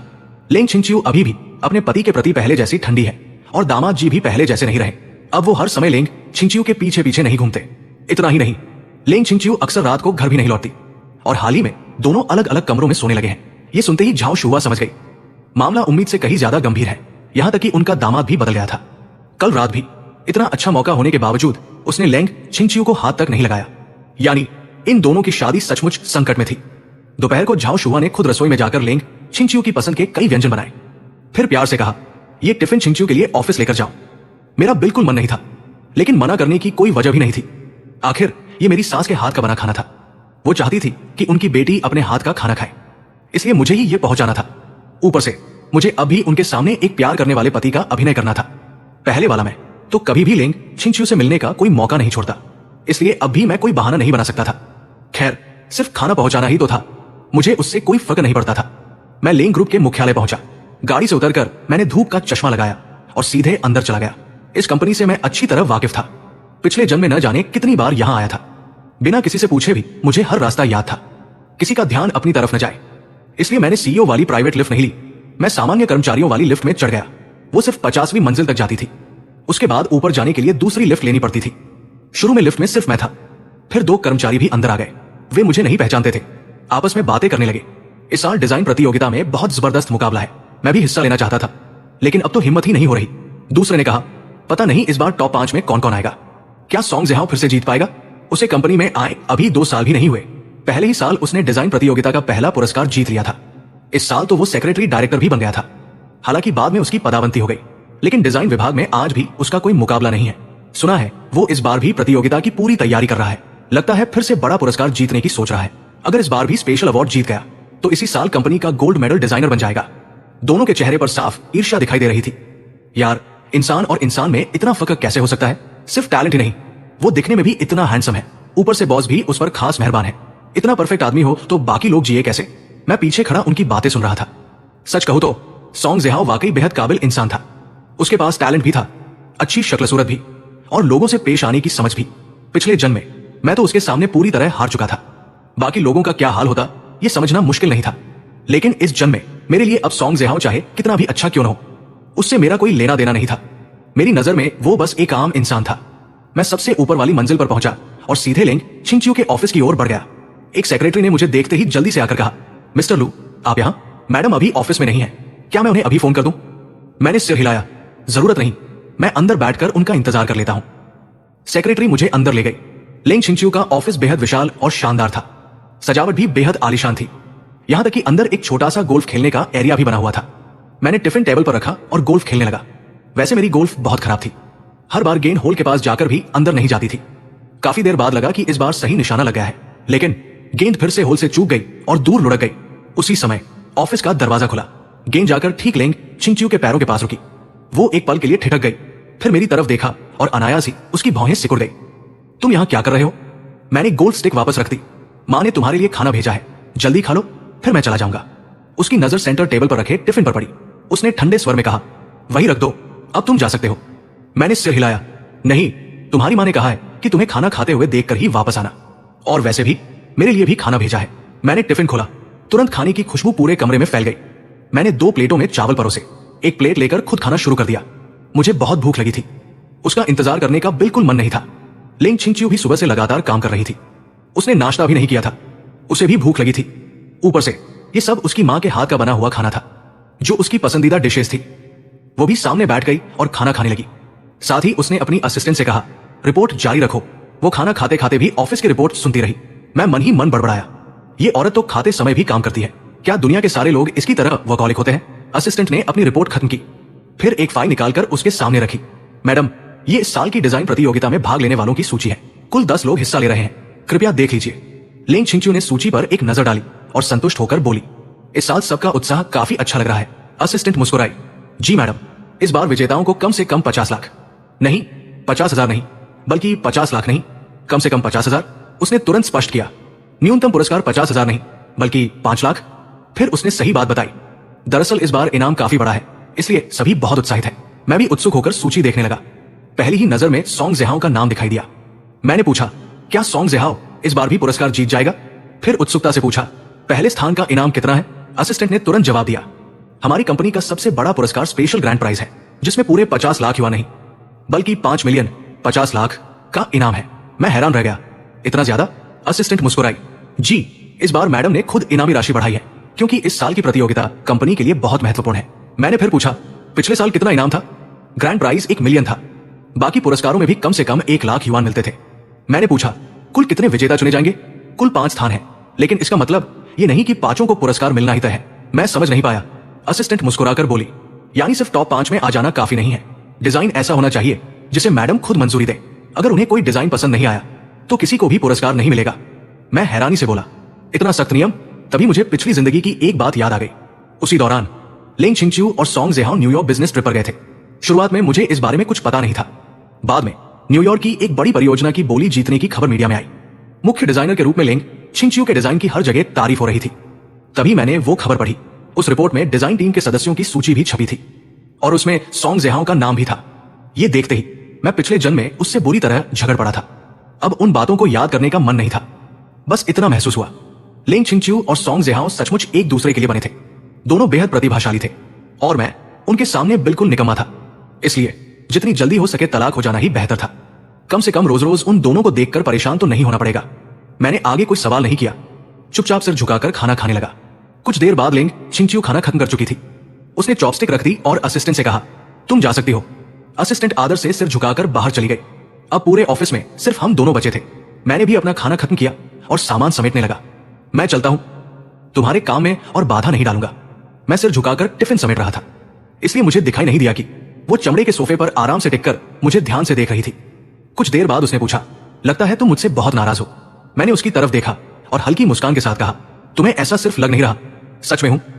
वो मुस्कुराई। अच्छा, मुझसे इतनी नाराजगी किस बात की है? मैंने बिना झिझक जवाब दिया। तुम्हारे साथ बैठकर खाना खाने का सारा मजा खराब हो जाता है। उसकी आवाज तुरंत ठंडी पड़ गई। क्या कहा तुमने? अब मुझे उससे डर नहीं लगता था। मैंने साफ कहा, खाना खाते समय भी तुम काम करती रहती हो, ऐसे माहौल में किसका खाने का मन करेगा? वो हल्का सा हंसी। लेकिन अभी तो तुम्हें मेरे काम में बड़ी दिलचस्पी थी। मैंने समझाया, मुझे काम में नहीं, इनामी रकम में दिलचस्पी थी। वो मुस्कुराई। लू परिवार के बड़े बेटे को भी इतनी सी रकम आकर्षित करती है? वैसे भी हर महीने तुम्हें जितने पैसे मिलते हैं उससे ज्यादा तो जेब खर्च भी नहीं बनता। मेरे हाथ अचानक रुक गए। उसकी बात किसी जोरदार तमाचे की तरह लगी। हाँ, मेरे पास सचमुच कोई बचत नहीं थी। दुनिया मुझे अमीर घर का बेटा समझती थी, लेकिन हर महीने मुझे सिर्फ जेब खर्च मिलता था। दादाजी 2 लाख नहीं 20,000 युआन देते थे और लिंग छिंगचिू हर महीने 30,000 देती थी। कुल मिलाकर मेरे पास सिर्फ 50,000 युआन का मासिक खर्च था। इसके अलावा मेरी कोई आमदनी नहीं थी, पैसे कमाने का कोई हुनर भी नहीं। यहां तक कि लिंग छिंगचिू के पीछे भागते भागते मैंने अपनी पढ़ाई तक छोड़ दी थी। सोचने पर लगा, मेरे पास सचमुच कुछ भी नहीं था। हर मामले में मैं सॉन्ग जहां से पीछे था। मैं सच में एक निकम्मा इंसान था। लेकिन निकम्मा होने का मतलब ये नहीं कि कोई मेरा अपमान करे। मैं खड़ा हो गया, उसकी आंखों में देखते हुए बोला, तो तुम मुझे बिल्कुल बेकार समझती हो? वो मुस्कुराई। बताओ, ऐसी कौन सी बात है तुम्हें जिसकी वजह से मैं तुम्हारी इज्जत करूं? मैंने गहरी सांस ली। बहुत अच्छा, अब तुमने मुझे मजबूर कर दिया है। मैं साबित करके दिखाऊंगा कि तुम आज जो कह रही हो एक दिन उसी बात पर पछताओगी। वो व्यंग्य से हंस पड़ी। साबित करोगे? किस चीज से? तुम्हारे पास है ही क्या? उसकी नजरों में मैं एक नालायक, निकम्मा और नापसंद आदमी था। मैंने कोई बहस नहीं की, सीधे सेंटर टेबल से डिजाइन प्रतियोगिता की सूची उठाई। उसकी आंखों में देखते हुए एक एक शब्द साफ कहा, इस डिजाइन प्रतियोगिता में मैं भी हिस्सा लूंगा और मैं तुम्हें साबित करके दिखाऊंगा कि मैं बेकार नहीं हूं। वो कुछ पल के लिए सचमुच चौंक गई। तुम इस प्रतियोगिता में?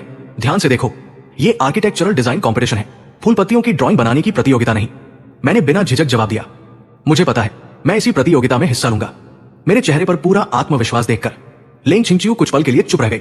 ये आदमी इतना आत्मविश्वास आखिर लाता कहां से है? तुमने तो कॉलेज भी पूरा नहीं किया, तुम्हें आर्किटेक्चरल डिजाइनिंग के बारे में क्या पता? मैं बोला, अरे घर का डिजाइन ही तो बनाना है, अंदर का स्ट्रक्चर बनाना मुझे नहीं आता, लेकिन बाहर का लुक तो मैं बना ही सकता हूं। लिंग छिंगचिू ने ठंडी हंसी के साथ कहा, अगर इतना आसान होता तो हर गली में डिजाइनर घूम रहे होते। मैं बोला, मुझे पता है कि इतना आसान नहीं है, लेकिन मैं बना सकता हूं। अगर मेरे बनाए हुए एक्सटीरियर डिजाइन को तुमने पसंद कर लिया तो मेरी जीत होगी। लिंग छिंगचिू ने सिर हिलाया। ठीक है, तुम सिर्फ बाहरी डिजाइन बनाओ, मैं भी देखती हूं कि तुम्हें सच में इतना हुनर है या नहीं। मैंने आगे कहा, अगर मैं जीत गया तो 50 लाख का प्राइज भी मेरा होगा। लिंग छिंगचिू ने बेबस होकर कहा, पहले ये तो देख लो कि तुम्हारे पास इतनी काबिलियत है भी या नहीं। मैं मुस्कुराया, है या नहीं ये तब पता चलेगा। लिंग छिंगचिू अब भी मेरी सोच समझ नहीं पा रही थी। उसे बिल्कुल यकीन नहीं था कि मेरा डिजाइन उसकी मंजूरी पा सकता है। वो उठकर मेरे सामने आ खड़ी हुई और बोली, अगर तुम्हारा डिजाइन इस प्रतियोगिता का सबसे बेहतरीन निकला तो 50 लाख का इनाम तुम्हें दे दूंगी। मैंने उत्साह से उसकी ओर उंगली करते हुए कहा, यह बात तुम्ही ने कही है, अब इंतजार करना, इनाम मेरा ही होगा, बाद में मुकरना मत। उसने मेरा हाथ पकड़कर उंगली नीचे करते हुए कहा, मेरी बात पर शक करने की तुम्हारी हैसियत नहीं है और आगे से मेरी तरफ उंगली मत उठाना। मैंने झटके से अपना हाथ छुड़ाया, गुस्से में नाक सिकोड़कर मुड़ा और बाहर निकल गया। पीछे से लिंग छिंगचिू ने ठंडे स्वर में आदेश दिया, अपना सामान भी साथ ले जाओ। मैंने पीछे मुड़कर भी नहीं देखा और कहा, जो पहले खा ले उसे बर्तन धोने की जरूरत नहीं होती, जो बाद में खाए वही साफ करेगा। धड़ाम, मैंने दरवाजा जोर से बंद किया और बाहर निकल गया। घर पहुंचने के बाद पता चला कि सासू मां झाओ शुहुआ वापस जा चुकी थी। ससुर जी उन्हें बुलाकर ले गए थे। मुझे पहले से ही पता था कि सासू मां ज्यादा दिन यहां रुक ही नहीं सकती। उनकी और ससुर जी की आपस में इतनी अच्छी बनती थी कि वे एक दूसरे से ज्यादा देर दूर रह नहीं सकते थे। एक रात रुक जाना ही शायद उनकी हद थी। लेकिन जाते जाते झाओ शुहुआ ली मां के लिए एक संदेश छोड़ गई थी। उन्होंने कहा था कि अब से हर दोपहर मैं खुद लिंग छिंगचिू के लिए लंच लेकर जाऊंगा और उसके साथ बैठकर खाना भी खाऊंगा। अगर मैंने ऐसा नहीं किया तो वे खुद वापस आकर हमारी निगरानी करेंगी। मैं बिल्कुल नहीं चाहता था कि वे फिर लौटें, वरना मुझे दोबारा लिंग छिंगचिू के साथ एक ही कमरे में रहना पड़ता। इसलिए मैंने रोज उसके लिए लंच ले जाने की बात मान ली। वैसे भी ज्यादा दिन की बात नहीं थी, जल्दी हमारा तलाक हो जाएगा। मैंने ली मां से कहा, ली मां, मेरा सारा सामान वापस कमरे में रखवा दीजिए, मैं गेस्ट रूम में जाकर सो जाऊंगा। ली मां झिझकते हुए बोली, छोटे मालिक, समधन जी को पता चल गया है कि आप और मैडम अलग अलग कमरों में सोते हैं। उन्होंने हम सबको कहा है कि अगर आप दोनों फिर से अलग सोए तो उन्हें तुरंत बता दे। मेरा सिर दर्द करने लगा। अगर ये पिछला जन्म होता तो सासू मां की ये मदद मुझे बहुत अच्छी लगती, लेकिन इस जन्म में मुझे इसकी बिल्कुल जरूरत नहीं थी। मैंने मन ही मन सोचा, कोई बात नहीं, बस कुछ दिन और सहना है। जैसे ही लिंग छिंगचिू अपनी सारी तैयारी पूरी कर लेगी, हमारा तलाक हो जाएगा। तब तक बस अभिनय करना पड़ेगा। वैसे भी एक कमरे में सोने का मतलब यह नहीं था कि हमारे बीच कुछ होगा। हम दोनों एक दूसरे को पसंद तक नहीं करते थे। चाहे लेंग छिंगच्यू मेरे सामने बिना किसी कपड़े के भी खड़ी हो जाए, मैं उसे हाथ तक नहीं लगाऊंगा। मुझे अपने ऊपर पूरा भरोसा था और यह भरोसा भी उसी ने मुझे दिया था। इस समय मेरे लिए सबसे जरूरी काम था डिजाइन बनाना। मैंने खुद को कमरे में बंद किया और स्केच बनाने बैठ गया। अच्छी बात यह थी कि बचपन में मैंने ड्राइंग सीखी थी, इसलिए बेसिक स्केचिंग मेरे लिए मुश्किल नहीं थी। जहां तक बिल्डिंग के डिजाइन की बात थी, वो तो मैं पहले ही तय कर चुका था। पिछले जन्म में लेंग छिंगच्यू के हर डिजाइन से मैं अच्छी तरह वाकिफ था। खासतौर पर न्यूयॉर्क की उस प्रतियोगिता के लिए उसने जो डिजाइन बनाया था, उसका रूप मुझे अब भी याद था। मैं हंसते हुए बोला, लेंग छिंगच्यू, तुमने ही मुझे मजबूर किया है, अब मैं तुम्हारी ही डिजाइन से तुम्हें हराऊंगा। मैं चालाकी भरी हंसी हंसते हुए ड्राइंग बनाने लगा, लेकिन जल्द ही मुझे एहसास हुआ कि मैंने बात बहुत आसान समझ ली थी। मुझे उसके डिजाइन लगभग 70-80% तक ही याद थे। हर छोटी बड़ी डिटेल याद नहीं थी। कई बार बनाने के बाद भी मुझे लगता रहा कि कुछ ना कुछ कमी रह गई है। मैं आधे अधूरे काम से संतुष्ट नहीं होना चाहता था। आखिर मुझे 50 लाख का इनाम जीतना था। मैंने तो पहले ही सोच लिया था कि वो पैसे मिलते ही दोबारा पढ़ाई शुरू करूंगा, वरना मैं सारी जिंदगी निकम्मा ही बना रहूंगा और लेंग छिंगच्यू हमेशा मुझे बेकार समझती रहेगी। इस बार मुझे ये मौका हर हाल में पकड़ना था। यही मेरी जिंदगी बदलने की पहली सीढ़ी थी। वैसे अगर मैं पढ़ना चाहता तो दादाजी खुशी खुशी पूरा खर्च उठाते, मुझे जितने पैसे चाहिए होते दे देते। लेकिन अब मेरी शादी हो चुकी थी। मैं अब और दादाजी के पैसों पर निर्भर नहीं रहना चाहता था। उन्होंने पूरी जिंदगी मेरा ख्याल रखा था। अगर अब भी उन्हीं पर बोझ बना रहता तो बड़े चाचा का परिवार मुझे और भी ज्यादा निकम्मा समझता। पुनर्जन्म के बाद मेरी सिर्फ 2 इच्छाएं थी। पहली, अब कभी लेंग छिंगच्यू के पीछे पागल नहीं बनूंगा। दूसरी, दादाजी को मेरी वजह से फिर कभी चिंता नहीं करनी पड़ेगी। अब आगे की जिंदगी मुझे अपने दम पर बनानी थी। डिजाइन प्रतियोगिता में अभी समय था। मैंने तय किया कि तब तक जितना हो सके आर्किटेक्चर सीखूंगा और अपने डिजाइन को बेहतर बनाऊंगा। खुशकिस्मती से लेंग छिंगच्यू की स्टडी में इस विषय की ढेर सारी किताबें थी। मैं तुरंत वहां गया और आर्किटेक्चर की किताबें निकालकर पढ़ने लगा। उन्हीं किताबों के बीच मुझे एक मोटी डिजाइन नोटबुक भी मिली। वो लेंग छिंगच्यू की सभी पुरस्कार विजेता डिजाइनों का निजी कलेक्शन था। किताब में उसके बनाए हुए स्केच और डिजाइन भरे पड़े थे। भारी भरकम तकनीकी बातें मेरी समझ से बाहर थी, इसलिए मैंने सिर्फ तस्वीरें और स्केच देखने शुरू किए। जितना समझ सकता था उतना समझने की कोशिश करने लगा। शाम को जब लेंग छिंगच्यू घर लौटी तो उसने देखा कि स्टडी का लाइट जल रहा है। हैरानी से ऊपर आई और दरवाजा खोलकर अंदर झांका। मैं उसकी मेज पर बैठा पूरी तन्मयता से किताबें पढ़ रहा था। मेरे सामने आर्किटेक्चर की दर्जनों किताबें बिखरी हुई थी। ज्यादातर किताबों में तस्वीरें और डिजाइन बने हुए थे। उस समय मैं दुनिया भर की मशहूर इमारतों पर आधारित एक किताब पढ़ रहा था। वो हल्का सा हंसी और उंगली से मेज थपथ पाई। मैं चौंक कर ऊपर देखा। उसे सामने देखकर हैरान रह गया। तुम कब आई? उसने बेपरवाही से कहा। इतनी एक्टिंग करने की जरूरत नहीं है। चाहे जितनी किताबें देख लो, तुम इन्हें समझ नहीं पाओगे। मुझे तभी एहसास हुआ कि लेंग छिंगच्यू की जुबान सच में बहुत तीखी है। पिछले जन्म में मैं उसके प्यार में इतना अंधा था कि उसकी ये सबसे बुरी आदत कभी देख ही नहीं पाया। मैं खड़ा हुआ और चुनौती भरे अंदाज में बोला, मैं समझ पाऊं या नहीं, इसकी चिंता तुम्हें करने की जरूरत नहीं। मुझे दिखावा करना पसंद है। अब बताओ, तुम मेरा क्या बिगाड़ लोगी? वो फिर हंस पड़ी। क्या तुम हर काम ऐसे ही जिद में करते हो? मैंने बिना झिझक जवाब दिया, हाँ, मैं ऐसा ही हूं। क्या आज पहली बार मिले हो मुझसे? वो फीकी मुस्कान के साथ बोली, हाँ, जिस दिन पहली बार तुमसे मिली थी उसी दिन तुम्हारी जिद देख ली थी। मुझे भी हमारी पहली मुलाकात याद आ गई। मैं उसके पीछे पागलों की तरह घूमता रहा था। खाना खाते समय जबरदस्ती उसके पास बैठा रहा, यहां तक कि उसके साथ उसके घर जाने की जिद भी कर दी थी। उस वक्त मेरी बेहिचक हरकतों ने उसे सचमुच डरा दिया था। उन दिनों का अपना रूप याद करके मुझे खुद पर शर्म आने लगी। मैं बोला, फिक्र मत करो, जितनी नफरत तुम्हें उस पुराने मुझसे है उससे कहीं ज्यादा मुझे खुद है। लेकिन आज के बाद मेरी जिद तुम्हारे लिए कभी नहीं होगी। इतना कहकर मैं उसकी डिजाइन वाली किताब उठाकर बाहर जाने लगा। अचानक उसने मेरी कलाई पकड़ ली। मैंने भौहें सिकोड़ ली। अब क्या है? उसकी नजर मेरे हाथ में पकड़ी किताब पर गई। ये क्या ले जा रहे हो? मैंने मुस्कुराकर कहा, तुम्हें दिखाई नहीं देता क्या? उसने सख्त आवाज में कहा, मेरी चीज वापस रख दो। मैं बिल्कुल शांत रहा। बस देखने के लिए उधार ले जा रहा हूं। मैं तुम्हारे डिजाइन सबसे ज्यादा जानता हूं। अगर मुझे कुछ बनाना है तो तुम्हारे काम से ही सीखना पड़ेगा। वो बोली, सीखना या नकल करना? मैं मुस्कुराया, हाँ, साफ साफ कहो तो नकल ही करूंगा। असल में मैं उसके भविष्य के डिजाइन की नकल करने वाला था। वो नाराज होने की बजाय मुस्कुरा दी।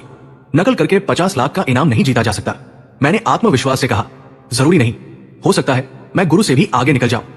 इतना कहकर मैंने उसकी पकड़ छुड़ाई और बाहर निकल गया। वो मेरी जाती हुई पीठ को देखकर मुस्कुरा उठी।